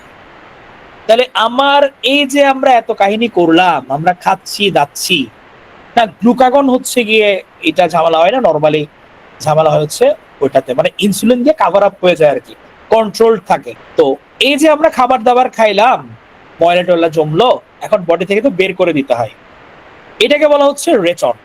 হ্যাঁ, রেচনের অংশ কি কি আছে আমার? বৃক্ক, ইউরেটার, মূত্রথলি, মূত্রনালী। বৃক্ক সংখ্যা 2টা, ওজন 150 গ্রাম। 2টা আমাদের কিডনি আছে, কিডনি, বৃক্ক মানে কিডনি। তাহলে 2টা আমাদের বৃক্ক, বৃক্কের আবরণীর নাম হচ্ছে রেনাল ক্যাপসুল, এটা হচ্ছে বৃক্কের আবরণী। এখন বৃক্ক ঠিক মতো কাজ করতেছে কি করতেছে না, এটা আমরা রক্তের মধ্যে ক্রিয়েটিনিন এইটা দেখা বুঝি। হ্যাঁ, ক্রিয়েটিনিন লেভেল যদি বেড়ে যায় তাহলে ধরি যে না, ঠিক মতো কাজ সে করতেছে না। এখন যদি ঠিক মতো কাজ না করে, বৃক্ককে কি করতে হয়? ডায়ালাইসিস করতে হয়। কারণ বৃক্কে বা কিডনির কাজ কি? ময়লাটা বের করে দিবে বডি থেকে, রক্তের ময়লাগুলা। এখন যদি বের করতে না পারে, রক্তের মধ্যে ময়লা জমবে, শরীরে দূষিত হবে, আমরা গ্যাঞ্জামে পড়বো। এই কারণে কারো যদি কিডনি বিকল হয়ে যায়, তাকে ডায়ালাইসিস করা হয়। ডায়ালাইসিসটা কি? এটা একটা মেশিন যেটা রক্ত পরিষ্কার করে, শরীরের একদিক দিয়ে রক্তগুলো বাইর করবে, বাইর করে মেশিনের মধ্যে দিয়ে পরিষ্কার করে আবার ব্যাক করাবে শরীরের মধ্যে। এটা হচ্ছে কি ডায়ালাইসিস। অর্থাৎ কিডনি যে পরিষ্কারটা করতো, ফিল্ট্রেট করতো, এই কাজটা বাইরের মেশিনের মাধ্যমে করতেছে। এটাই হচ্ছে আমাদের ডায়ালাইসিসের কাজ। বৃক্কের গঠন কার্য একক হচ্ছে নেফ্রন। নেফ্রন দুইটা অংশ, রেনাল কর্পাসল, রেনাল টিবিউলস। নেফ্রনের সংখ্যা 10 থেকে 12 লাখ। প্রতি মিনিটে 125 ঘনমিটার রক্ত সে পরিষ্কার করে। এবং আলটিমেটলি আমরা যে বের করে দিই, এটা হচ্ছে আমাদের মূত্র। বৃক্কে মূত্র তৈরি হয়, অত্যন্ত তীব্র ঝাঁঝালো, সামান্য অম্লধর্মী। এটার মধ্যে ইউরোক্রোম থাকে, এই কারণে একটু হলদে হয়। 1.5 লিটার মূত্র ত্যাগ করে একজন সাধারণ মানুষ। পানি চা কফি খেলে মূত্র বাড়ে। ইউরিনোডের উপস্থিতির কারণে মূত্রের ঝাঁঝালো গন্ধ হয়। ঝাঁঝালো গন্ধ, এটা হচ্ছে ইউরিনোড থাকার ফলে। এতটুকু পর্যন্ত বোঝা গেছে। আজকে একটু উপস্থিতি কম, কাহিনী কি? মানে 15-20 জনের মতো কম, নাকি তাদের পড়া হয়ে গেছে, মানব লাগবে না? আচ্ছা, যারা ছিলেন তাদের ক্লিয়ার হয়েছে তো? না, ক্লিয়ার হয়েছে। তাহলে ক্লিয়ার যদি হয়, তাহলে আমি এখন কি করব? আমি এখন প্রশ্ন ধরব। এখন যারা আছেন তারা যায় না, প্রশ্নের উত্তর দিবেন আপনারা আমার। তাহলে আমার নখ, চুল, লোম, এগুলো কি বহিকঙ্কাল নাকি অন্তকঙ্কাল? এগুলো আমার বহিকঙ্কাল। আমার হাড্ডির যে আবরণীটা, অস্থির আবরণী, এটার নাম কি ছিল? এটা হচ্ছে পেরিওস্টিয়াম। গুড। আমার সবচেয়ে বড় অস্থির নাম কি? ফিমার।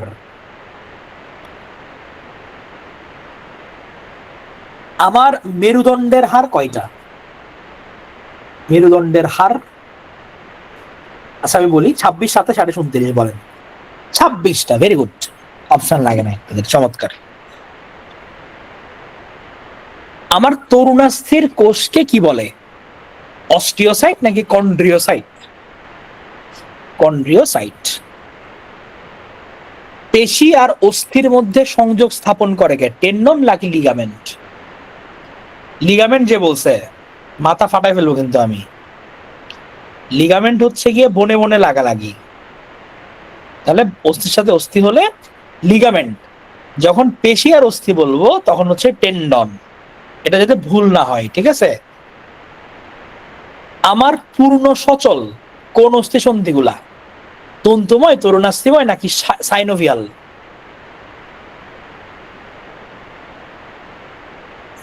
এটা সাইনোভিয়াল। ভিটামিন ডি এর অভাবে বাচ্চাদের কোন রোগ হয় হাড়ে?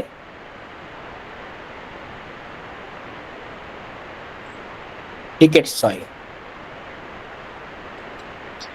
আমাদের দীর্ঘতম পেশির নাম কি?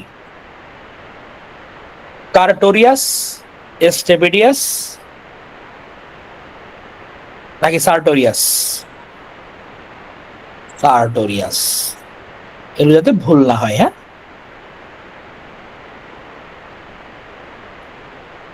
কোন পেশিকে কঙ্কাল পেশি বলা হয়? ঐচ্ছিক, অনৈচ্ছিক নাকি হৃৎপেশি? ঐচ্ছিককে বলা হয়।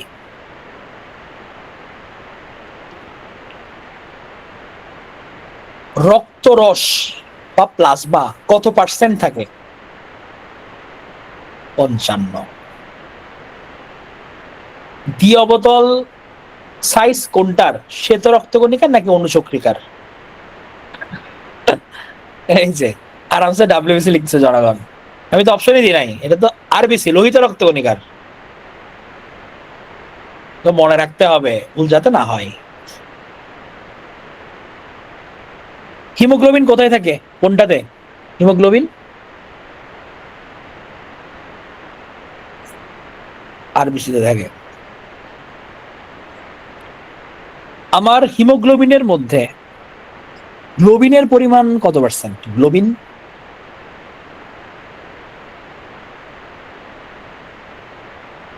96%।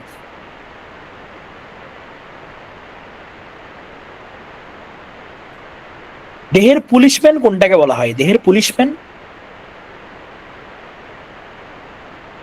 হচ্ছে শ্বেত রক্তকণিকাকে। শ্বেত রক্তকণিকার মধ্যে মানে নিচের কোনটি থেকে বলেন তো? দানাযুক্ত, মনোসাইট, লিম্ফোসাইট, গ্যাস্ট্রোসাইট, নিউট্রোফিল।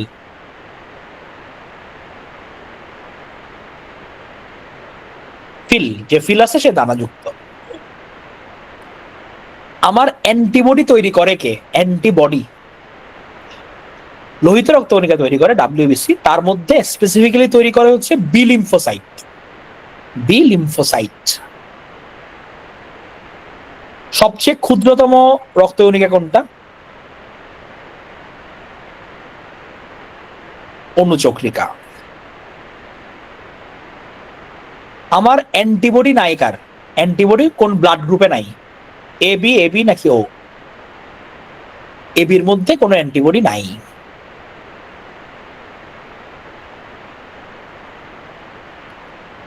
হৃৎপিণ্ডের মধ্যে অলিন্দ আর নিলয় বলছি, এদের মধ্যে কোনটার প্রাচীর পুরু?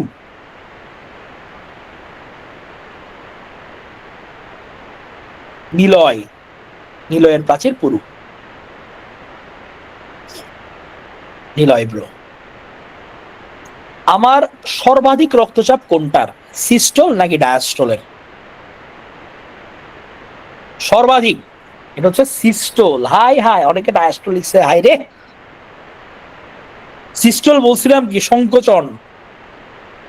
তাহলে সংকোচন হলে কিন্তু সর্বাধিক। চিন্তা করেন, আপনার হাতে একটা পানি ভর্তি বেলুন আছে, এটাকে আপনি দিলেন চাপ, দিলে পিস করে বাইরে হয়ে যাবে না? তাহলে এখানে কিন্তু চাপ বেশি, তাহলে সিস্টোল মানে সর্বাধিক। তাহলে আমি যদি 120/80 বলি, এখানে সিস্টোল কোনটা ডায়াস্টোল কোনটা দেখি বলেন। 120 সিস্টোল, 80 হচ্ছে গিয়ে ডায়াস্টোল।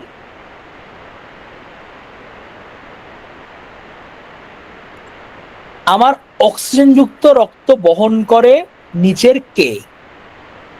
পালমোনারি ধমনী নাকি পালমোনারি শিরা? পালমোনারি বলছি কিন্তু আমি, এবার চিন্তা করেন। পালমোনারি শিরা বহন করে, পালমোনারি ধমনী কার্বন ডাইঅক্সাইড বহন করে। এমনে ধমনী, শুধু ধমনী যদি বলে পরীক্ষায়, সে অক্সিজেন বহন করে। শিরা যদি বলে, সে কার্বন ডাইঅক্সাইড বহন করে। কিন্তু যদি পালমোনারি ধমনী বলে অপশানে, মানে প্রশ্নে, তখন সে বহন করে হচ্ছে কার্বন ডাইঅক্সাইড, উল্টা কাজ করবে। যদি পালমোনারি শিরা বলে, তখন হচ্ছে গিয়ে এটা হচ্ছে অক্সিজেন করবে। ওকে, ভালো কোলেস্টেরল কোনটা? এইচডিএল নাকি এলডিএল?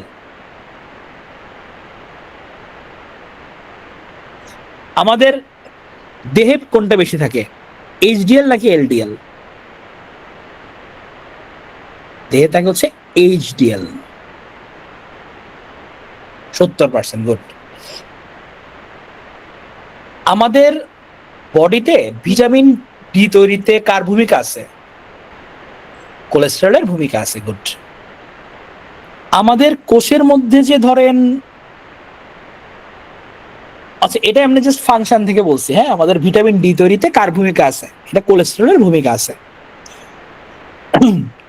আচ্ছা, আমাদের এই যে ফুসফুস থেকে দেহের মধ্যে কোষের ভিতর অক্সিজেন যাচ্ছে, অক্সিজেন থেকে নিয়ে যাচ্ছে ফুসফুসে, এটা কি অন্তঃশ্বসন নাকি বহিঃশ্বসন? এটা অন্তঃশ্বসন, ভিতরে যেটা হচ্ছে। নিচের কোনটা শ্বাসনালী সংক্রান্ত রোগ নয়? অ্যাজমা, এমফাইসেমা, স্ট্রোক নাকি যক্ষা? স্ট্রোক না। গুড। নিচের কোনটি অগ্রমস্তিষ্কের অংশ নয়? Cerebrum, cerebellum, thalamus? সেরেবেলাম। তাহলে সেরেবেলাম পশ্চাৎ মস্তিষ্কের অংশ।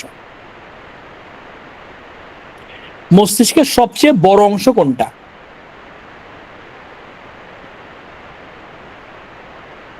সেরেব্রাম। মালিহা, সেরেবেলাম না, সেরেব্রাম সবচেয়ে বড়, অগ্রমস্তিষ্ক। আমার দেহের ভারসাম্য রক্ষা করতে থাকে, দেহের ভারসাম্যটা মূলত কে রক্ষা করে? Mainly ponds. পন্স তো স্বাভাবিক শ্বাসক্রিয়ার হার, এটা হচ্ছে সেরেবেলাম কন্ট্রোল করে।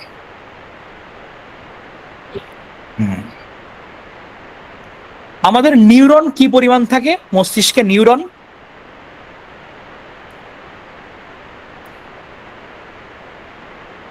100 বিলিয়ন থাকে। প্রতিটি নিউরন হচ্ছে আপনার দুইটা নিউরনের মধ্যে সংযোগ যে স্থল, এটাকে কি বলা হচ্ছে? সিনাপস বলা হচ্ছে। আমাদের করোটিক স্নায়ু কয় জোড়া? 31 জোড়া না 12 জোড়া? আমাদের 12 জোড়া। পার্কিনসন রোগটা মূলত কি তৈরির কোষগুলো নষ্ট হয়ে গেলে তৈরি হয় এটা? পার্কিনসন রোগটা ডোপামিন তৈরির কোষ নষ্ট হলে হয়। আমাদের মানবদেহের সবচেয়ে কঠিন অংশ কোনটা? দাঁতের। দাঁতের কোনটা? এনামেল। আমাদের লালা গ্রন্থি কয়টা? 3টা, 6টা, 8টা, 9টা? 3টা। আমি কয়টা বলছি কিন্তু? 6টা, 3 জোড়া। প্রশ্ন খুব ইম্পর্টেন্টলি শুনতে হবে, পরীক্ষায় এই ভুলগুলো আমরা করব। 150 থেকে 160 প্রশ্ন আসে একদম ইজি। ইজিতে আমরা পচকাই, পা ফসকাই। পচা শামুকে পা কাটা যাবে না। 3 জোড়া মানে 6টা, এভাবে প্রশ্ন আসবে। এ কারণে উত্তেজনা বশত ধুম করে দেখা দেওয়া যাবে না। প্রশ্ন পড়ে কি ফাঁক আছে, প্রশ্ন শেষে কি না আছে, নাকি কি বলছে, এটা পড়তে হবে। আমাদের পাকস্থলীর মধ্যে দুধ জমাট বাঁধায় বাচ্চাদের ক্ষেত্রে কোন জারক রস? না শব্দ চোখে পড়ে না, খুবই মারাত্মক এটা, হ্যাঁ চোখে পড়তে হবে। রেনিন। Very good. নিচের কোনটি বৃহদন্ত্রের অংশ নয়? ডিওডেনাম, সিকাম, কোলন, মলাশয়? ডিওডেনাম। ডিওডেনাম হচ্ছে আমাদের ক্ষুদ্রাদ্যের অংশ। Duodenum, jejunum, ileum. দেহের সর্ববৃহৎ গ্রন্থি কোনটা? লিভার। আমাদের যকৃতের মধ্যে কোন খণ্ডটা সবচেয়ে বড়? ডান। নিচের কোনটা শর্করা পরিপাক করে না? Ptyalin, maltase, pepsin, amylase? তাহলে পেপসিন। স্নেহ ভেঙে কিসে পরিণত হয়? গ্লুকোজ, অ্যামাইনো অ্যাসিড নাকি ফ্যাটি অ্যাসিড? Fatty acid. আমাদের অন্তঃক্ষরা গ্রন্থির যে ক্ষরণ, এটাকে কি হরমোন বলে নাকি এনজাইম বলে? হরমোন বলে। আমাদের আপদকালীন হরমোন কাকে বলা হয়? Growth hormone, oxytocin, adrenaline, thyroxine?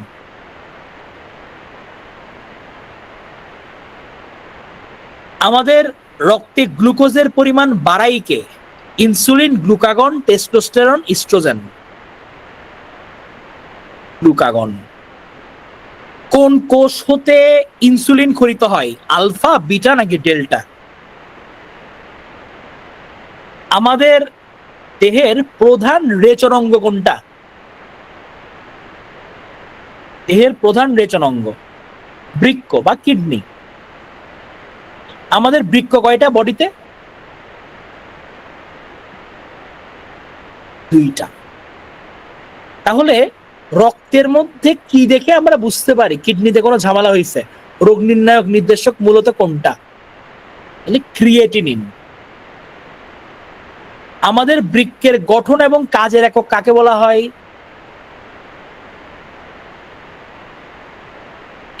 নেফ্রনকে বলা হয়।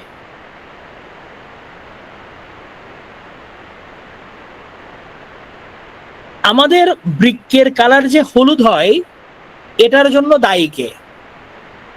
ইরিনোট, ইউরোক্রোম, নেফ্রোক্রোম, তাই কোনটা?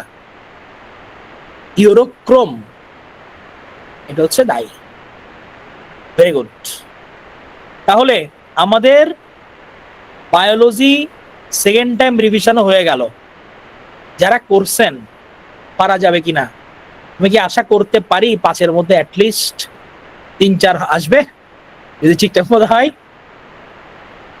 শেষের দিকে সাবিনা পারবেন, একটু পড়লে পারা যাবে। আমি তো ক্লাসেই তো পড়া খতম করে দিই তাদের, আর তো কিছু রাখি না। আমি কোয়েশ্চেন করলে পারি, পরীক্ষার মধ্যে এগুলোই আসবে। ঠান্ডা মাথায় করবেন, পারবেন। অবশ্যই অবশ্যই দোয়া। বিসিএস এর মধ্যে বা যে কোনো কম্পিটিটিভ এক্সামের মধ্যে ভালো করে মিডিওকার স্টুডেন্টরা, কিন্তু হচ্ছে যেটা হয় যে আমরা মাথা ঠান্ডা করে রাখতে পারি না, আমরা হচ্ছে প্যানিকড হয়ে যাই। পরীক্ষার মূল সূত্র হচ্ছে মাথা ঠান্ডা রাখা। আপনি প্রিপারেশন ভালো নিছেন, টেনশনে যদি আওলায় যান তাহলে সব শেষ। তাহলে আমরা আওলানোর দরকার নাই, আমি ঠান্ডা থাকবো। পরীক্ষার হলে যাওয়ার আগে হচ্ছে চা খাবেন, চিপস খাবেন, চকলেট খাবেন। আমি তো মুখে যে কোনো, যদি আমি যে কোনো পরীক্ষা আমার যদি থাকে, আমি চকলেট চিবে চিবে পরীক্ষা দিই। একদম কুল থাকতে হবে, কোনো টেনশন নেওয়া যাবে না। যদি টেনশন লাগে পরীক্ষার হলে বসে বড় করে শ্বাস, চোখ বন্ধ করে আবার ছাড়বেন, শ্বাস নিবেন, শ্বাস ছাড়বেন, দেখবেন যে একদম টেনশন গুলো কমে যাবে। আমি বলছিলাম যে 46-এ আমি মানে 3-4টা ক্যাডবেরি নিয়ে মনে হয় আমি ঢুকছি এবং 2-3টা মানে শেষ করছি হলের মধ্যে। আমার মুখ খালি চলছে চলছে আর দাগাইছি। সো একদম রিল্যাক্স থাকতে হবে, প্যানিক হওয়া যাবে না। কারণ টেনশন করলেই তো ভাই আমার লস হচ্ছে। লাভ হইলে আমি টেনশন করতে হবে একটু, লাভ তো নাই। টেনশন করে কি মার্কস বাড়বে? বাড়বে না তো। ফুসফুস যেহেতু ইচ্ছিক, এখানে কি ফুসফুসের পেশিকে আমরা কন্ট্রোল করে শ্বাস নিই, নাকি তার নিচের ডায়াফ্রামকে উপর নিচে করে ভ্যাকুয়ামের সাহায্যে করাই? না, ফুসফুস তো ঐচ্ছিক বলতে আপনি পুরোপুরি ঐচ্ছিক বলতে পারবেন। আপনি চাইলে ফুসফুসের অ্যাক্টিভিটি, ঠিক আছে, দম বন্ধ করে রাখতে পারবেন। হ্যাঁ, তবে এখানে হ্যাঁ মেকানিজমটা হচ্ছে ডায়াফ্রামের সঙ্গে অনেকখানি রিলেটেড। কারণ ডায়াফ্রামটা হচ্ছে জায়গা ক্রিয়েট করে দেয়। হ্যাঁ, দুইটার মাঝখানে ফুসফুসকে বিকশিত হওয়ার জন্য ডায়াফ্রাম একটা আবরণের কাজ করে। সে হচ্ছে গিয়ে ওখানে স্পেস করে দেয়, তখন সে সমানভাবে ফুলতে পারে। তো এই কারণে আপনার ঠিক আছে, ডায়াফ্রামের একটা বড় ভূমিকা আছে এখানে। তাহলে ঠিক আছে, আমাদের প্রায় 1.5 ঘন্টা হয়েছে ক্লাস। সবাই ভালো থাকবেন, সুস্থ থাকবেন, ভালো করে পড়াশোনা করেন, প্রশ্ন সলভ করেন। আবারও বরাবরের মতোই বলি, আমরা দেখতে চাই এক ঝাঁক ক্যাডার। আমরা আমাদের হচ্ছে 1000+ আমরা করতে চাই। আশা করি হবে, আপনার চেষ্টা করলেই, থাকলে, পারলেই, করলেই হবে। ইনশাল্লাহ হবে হবে। সবাই ভালো থাকবেন, টাটা।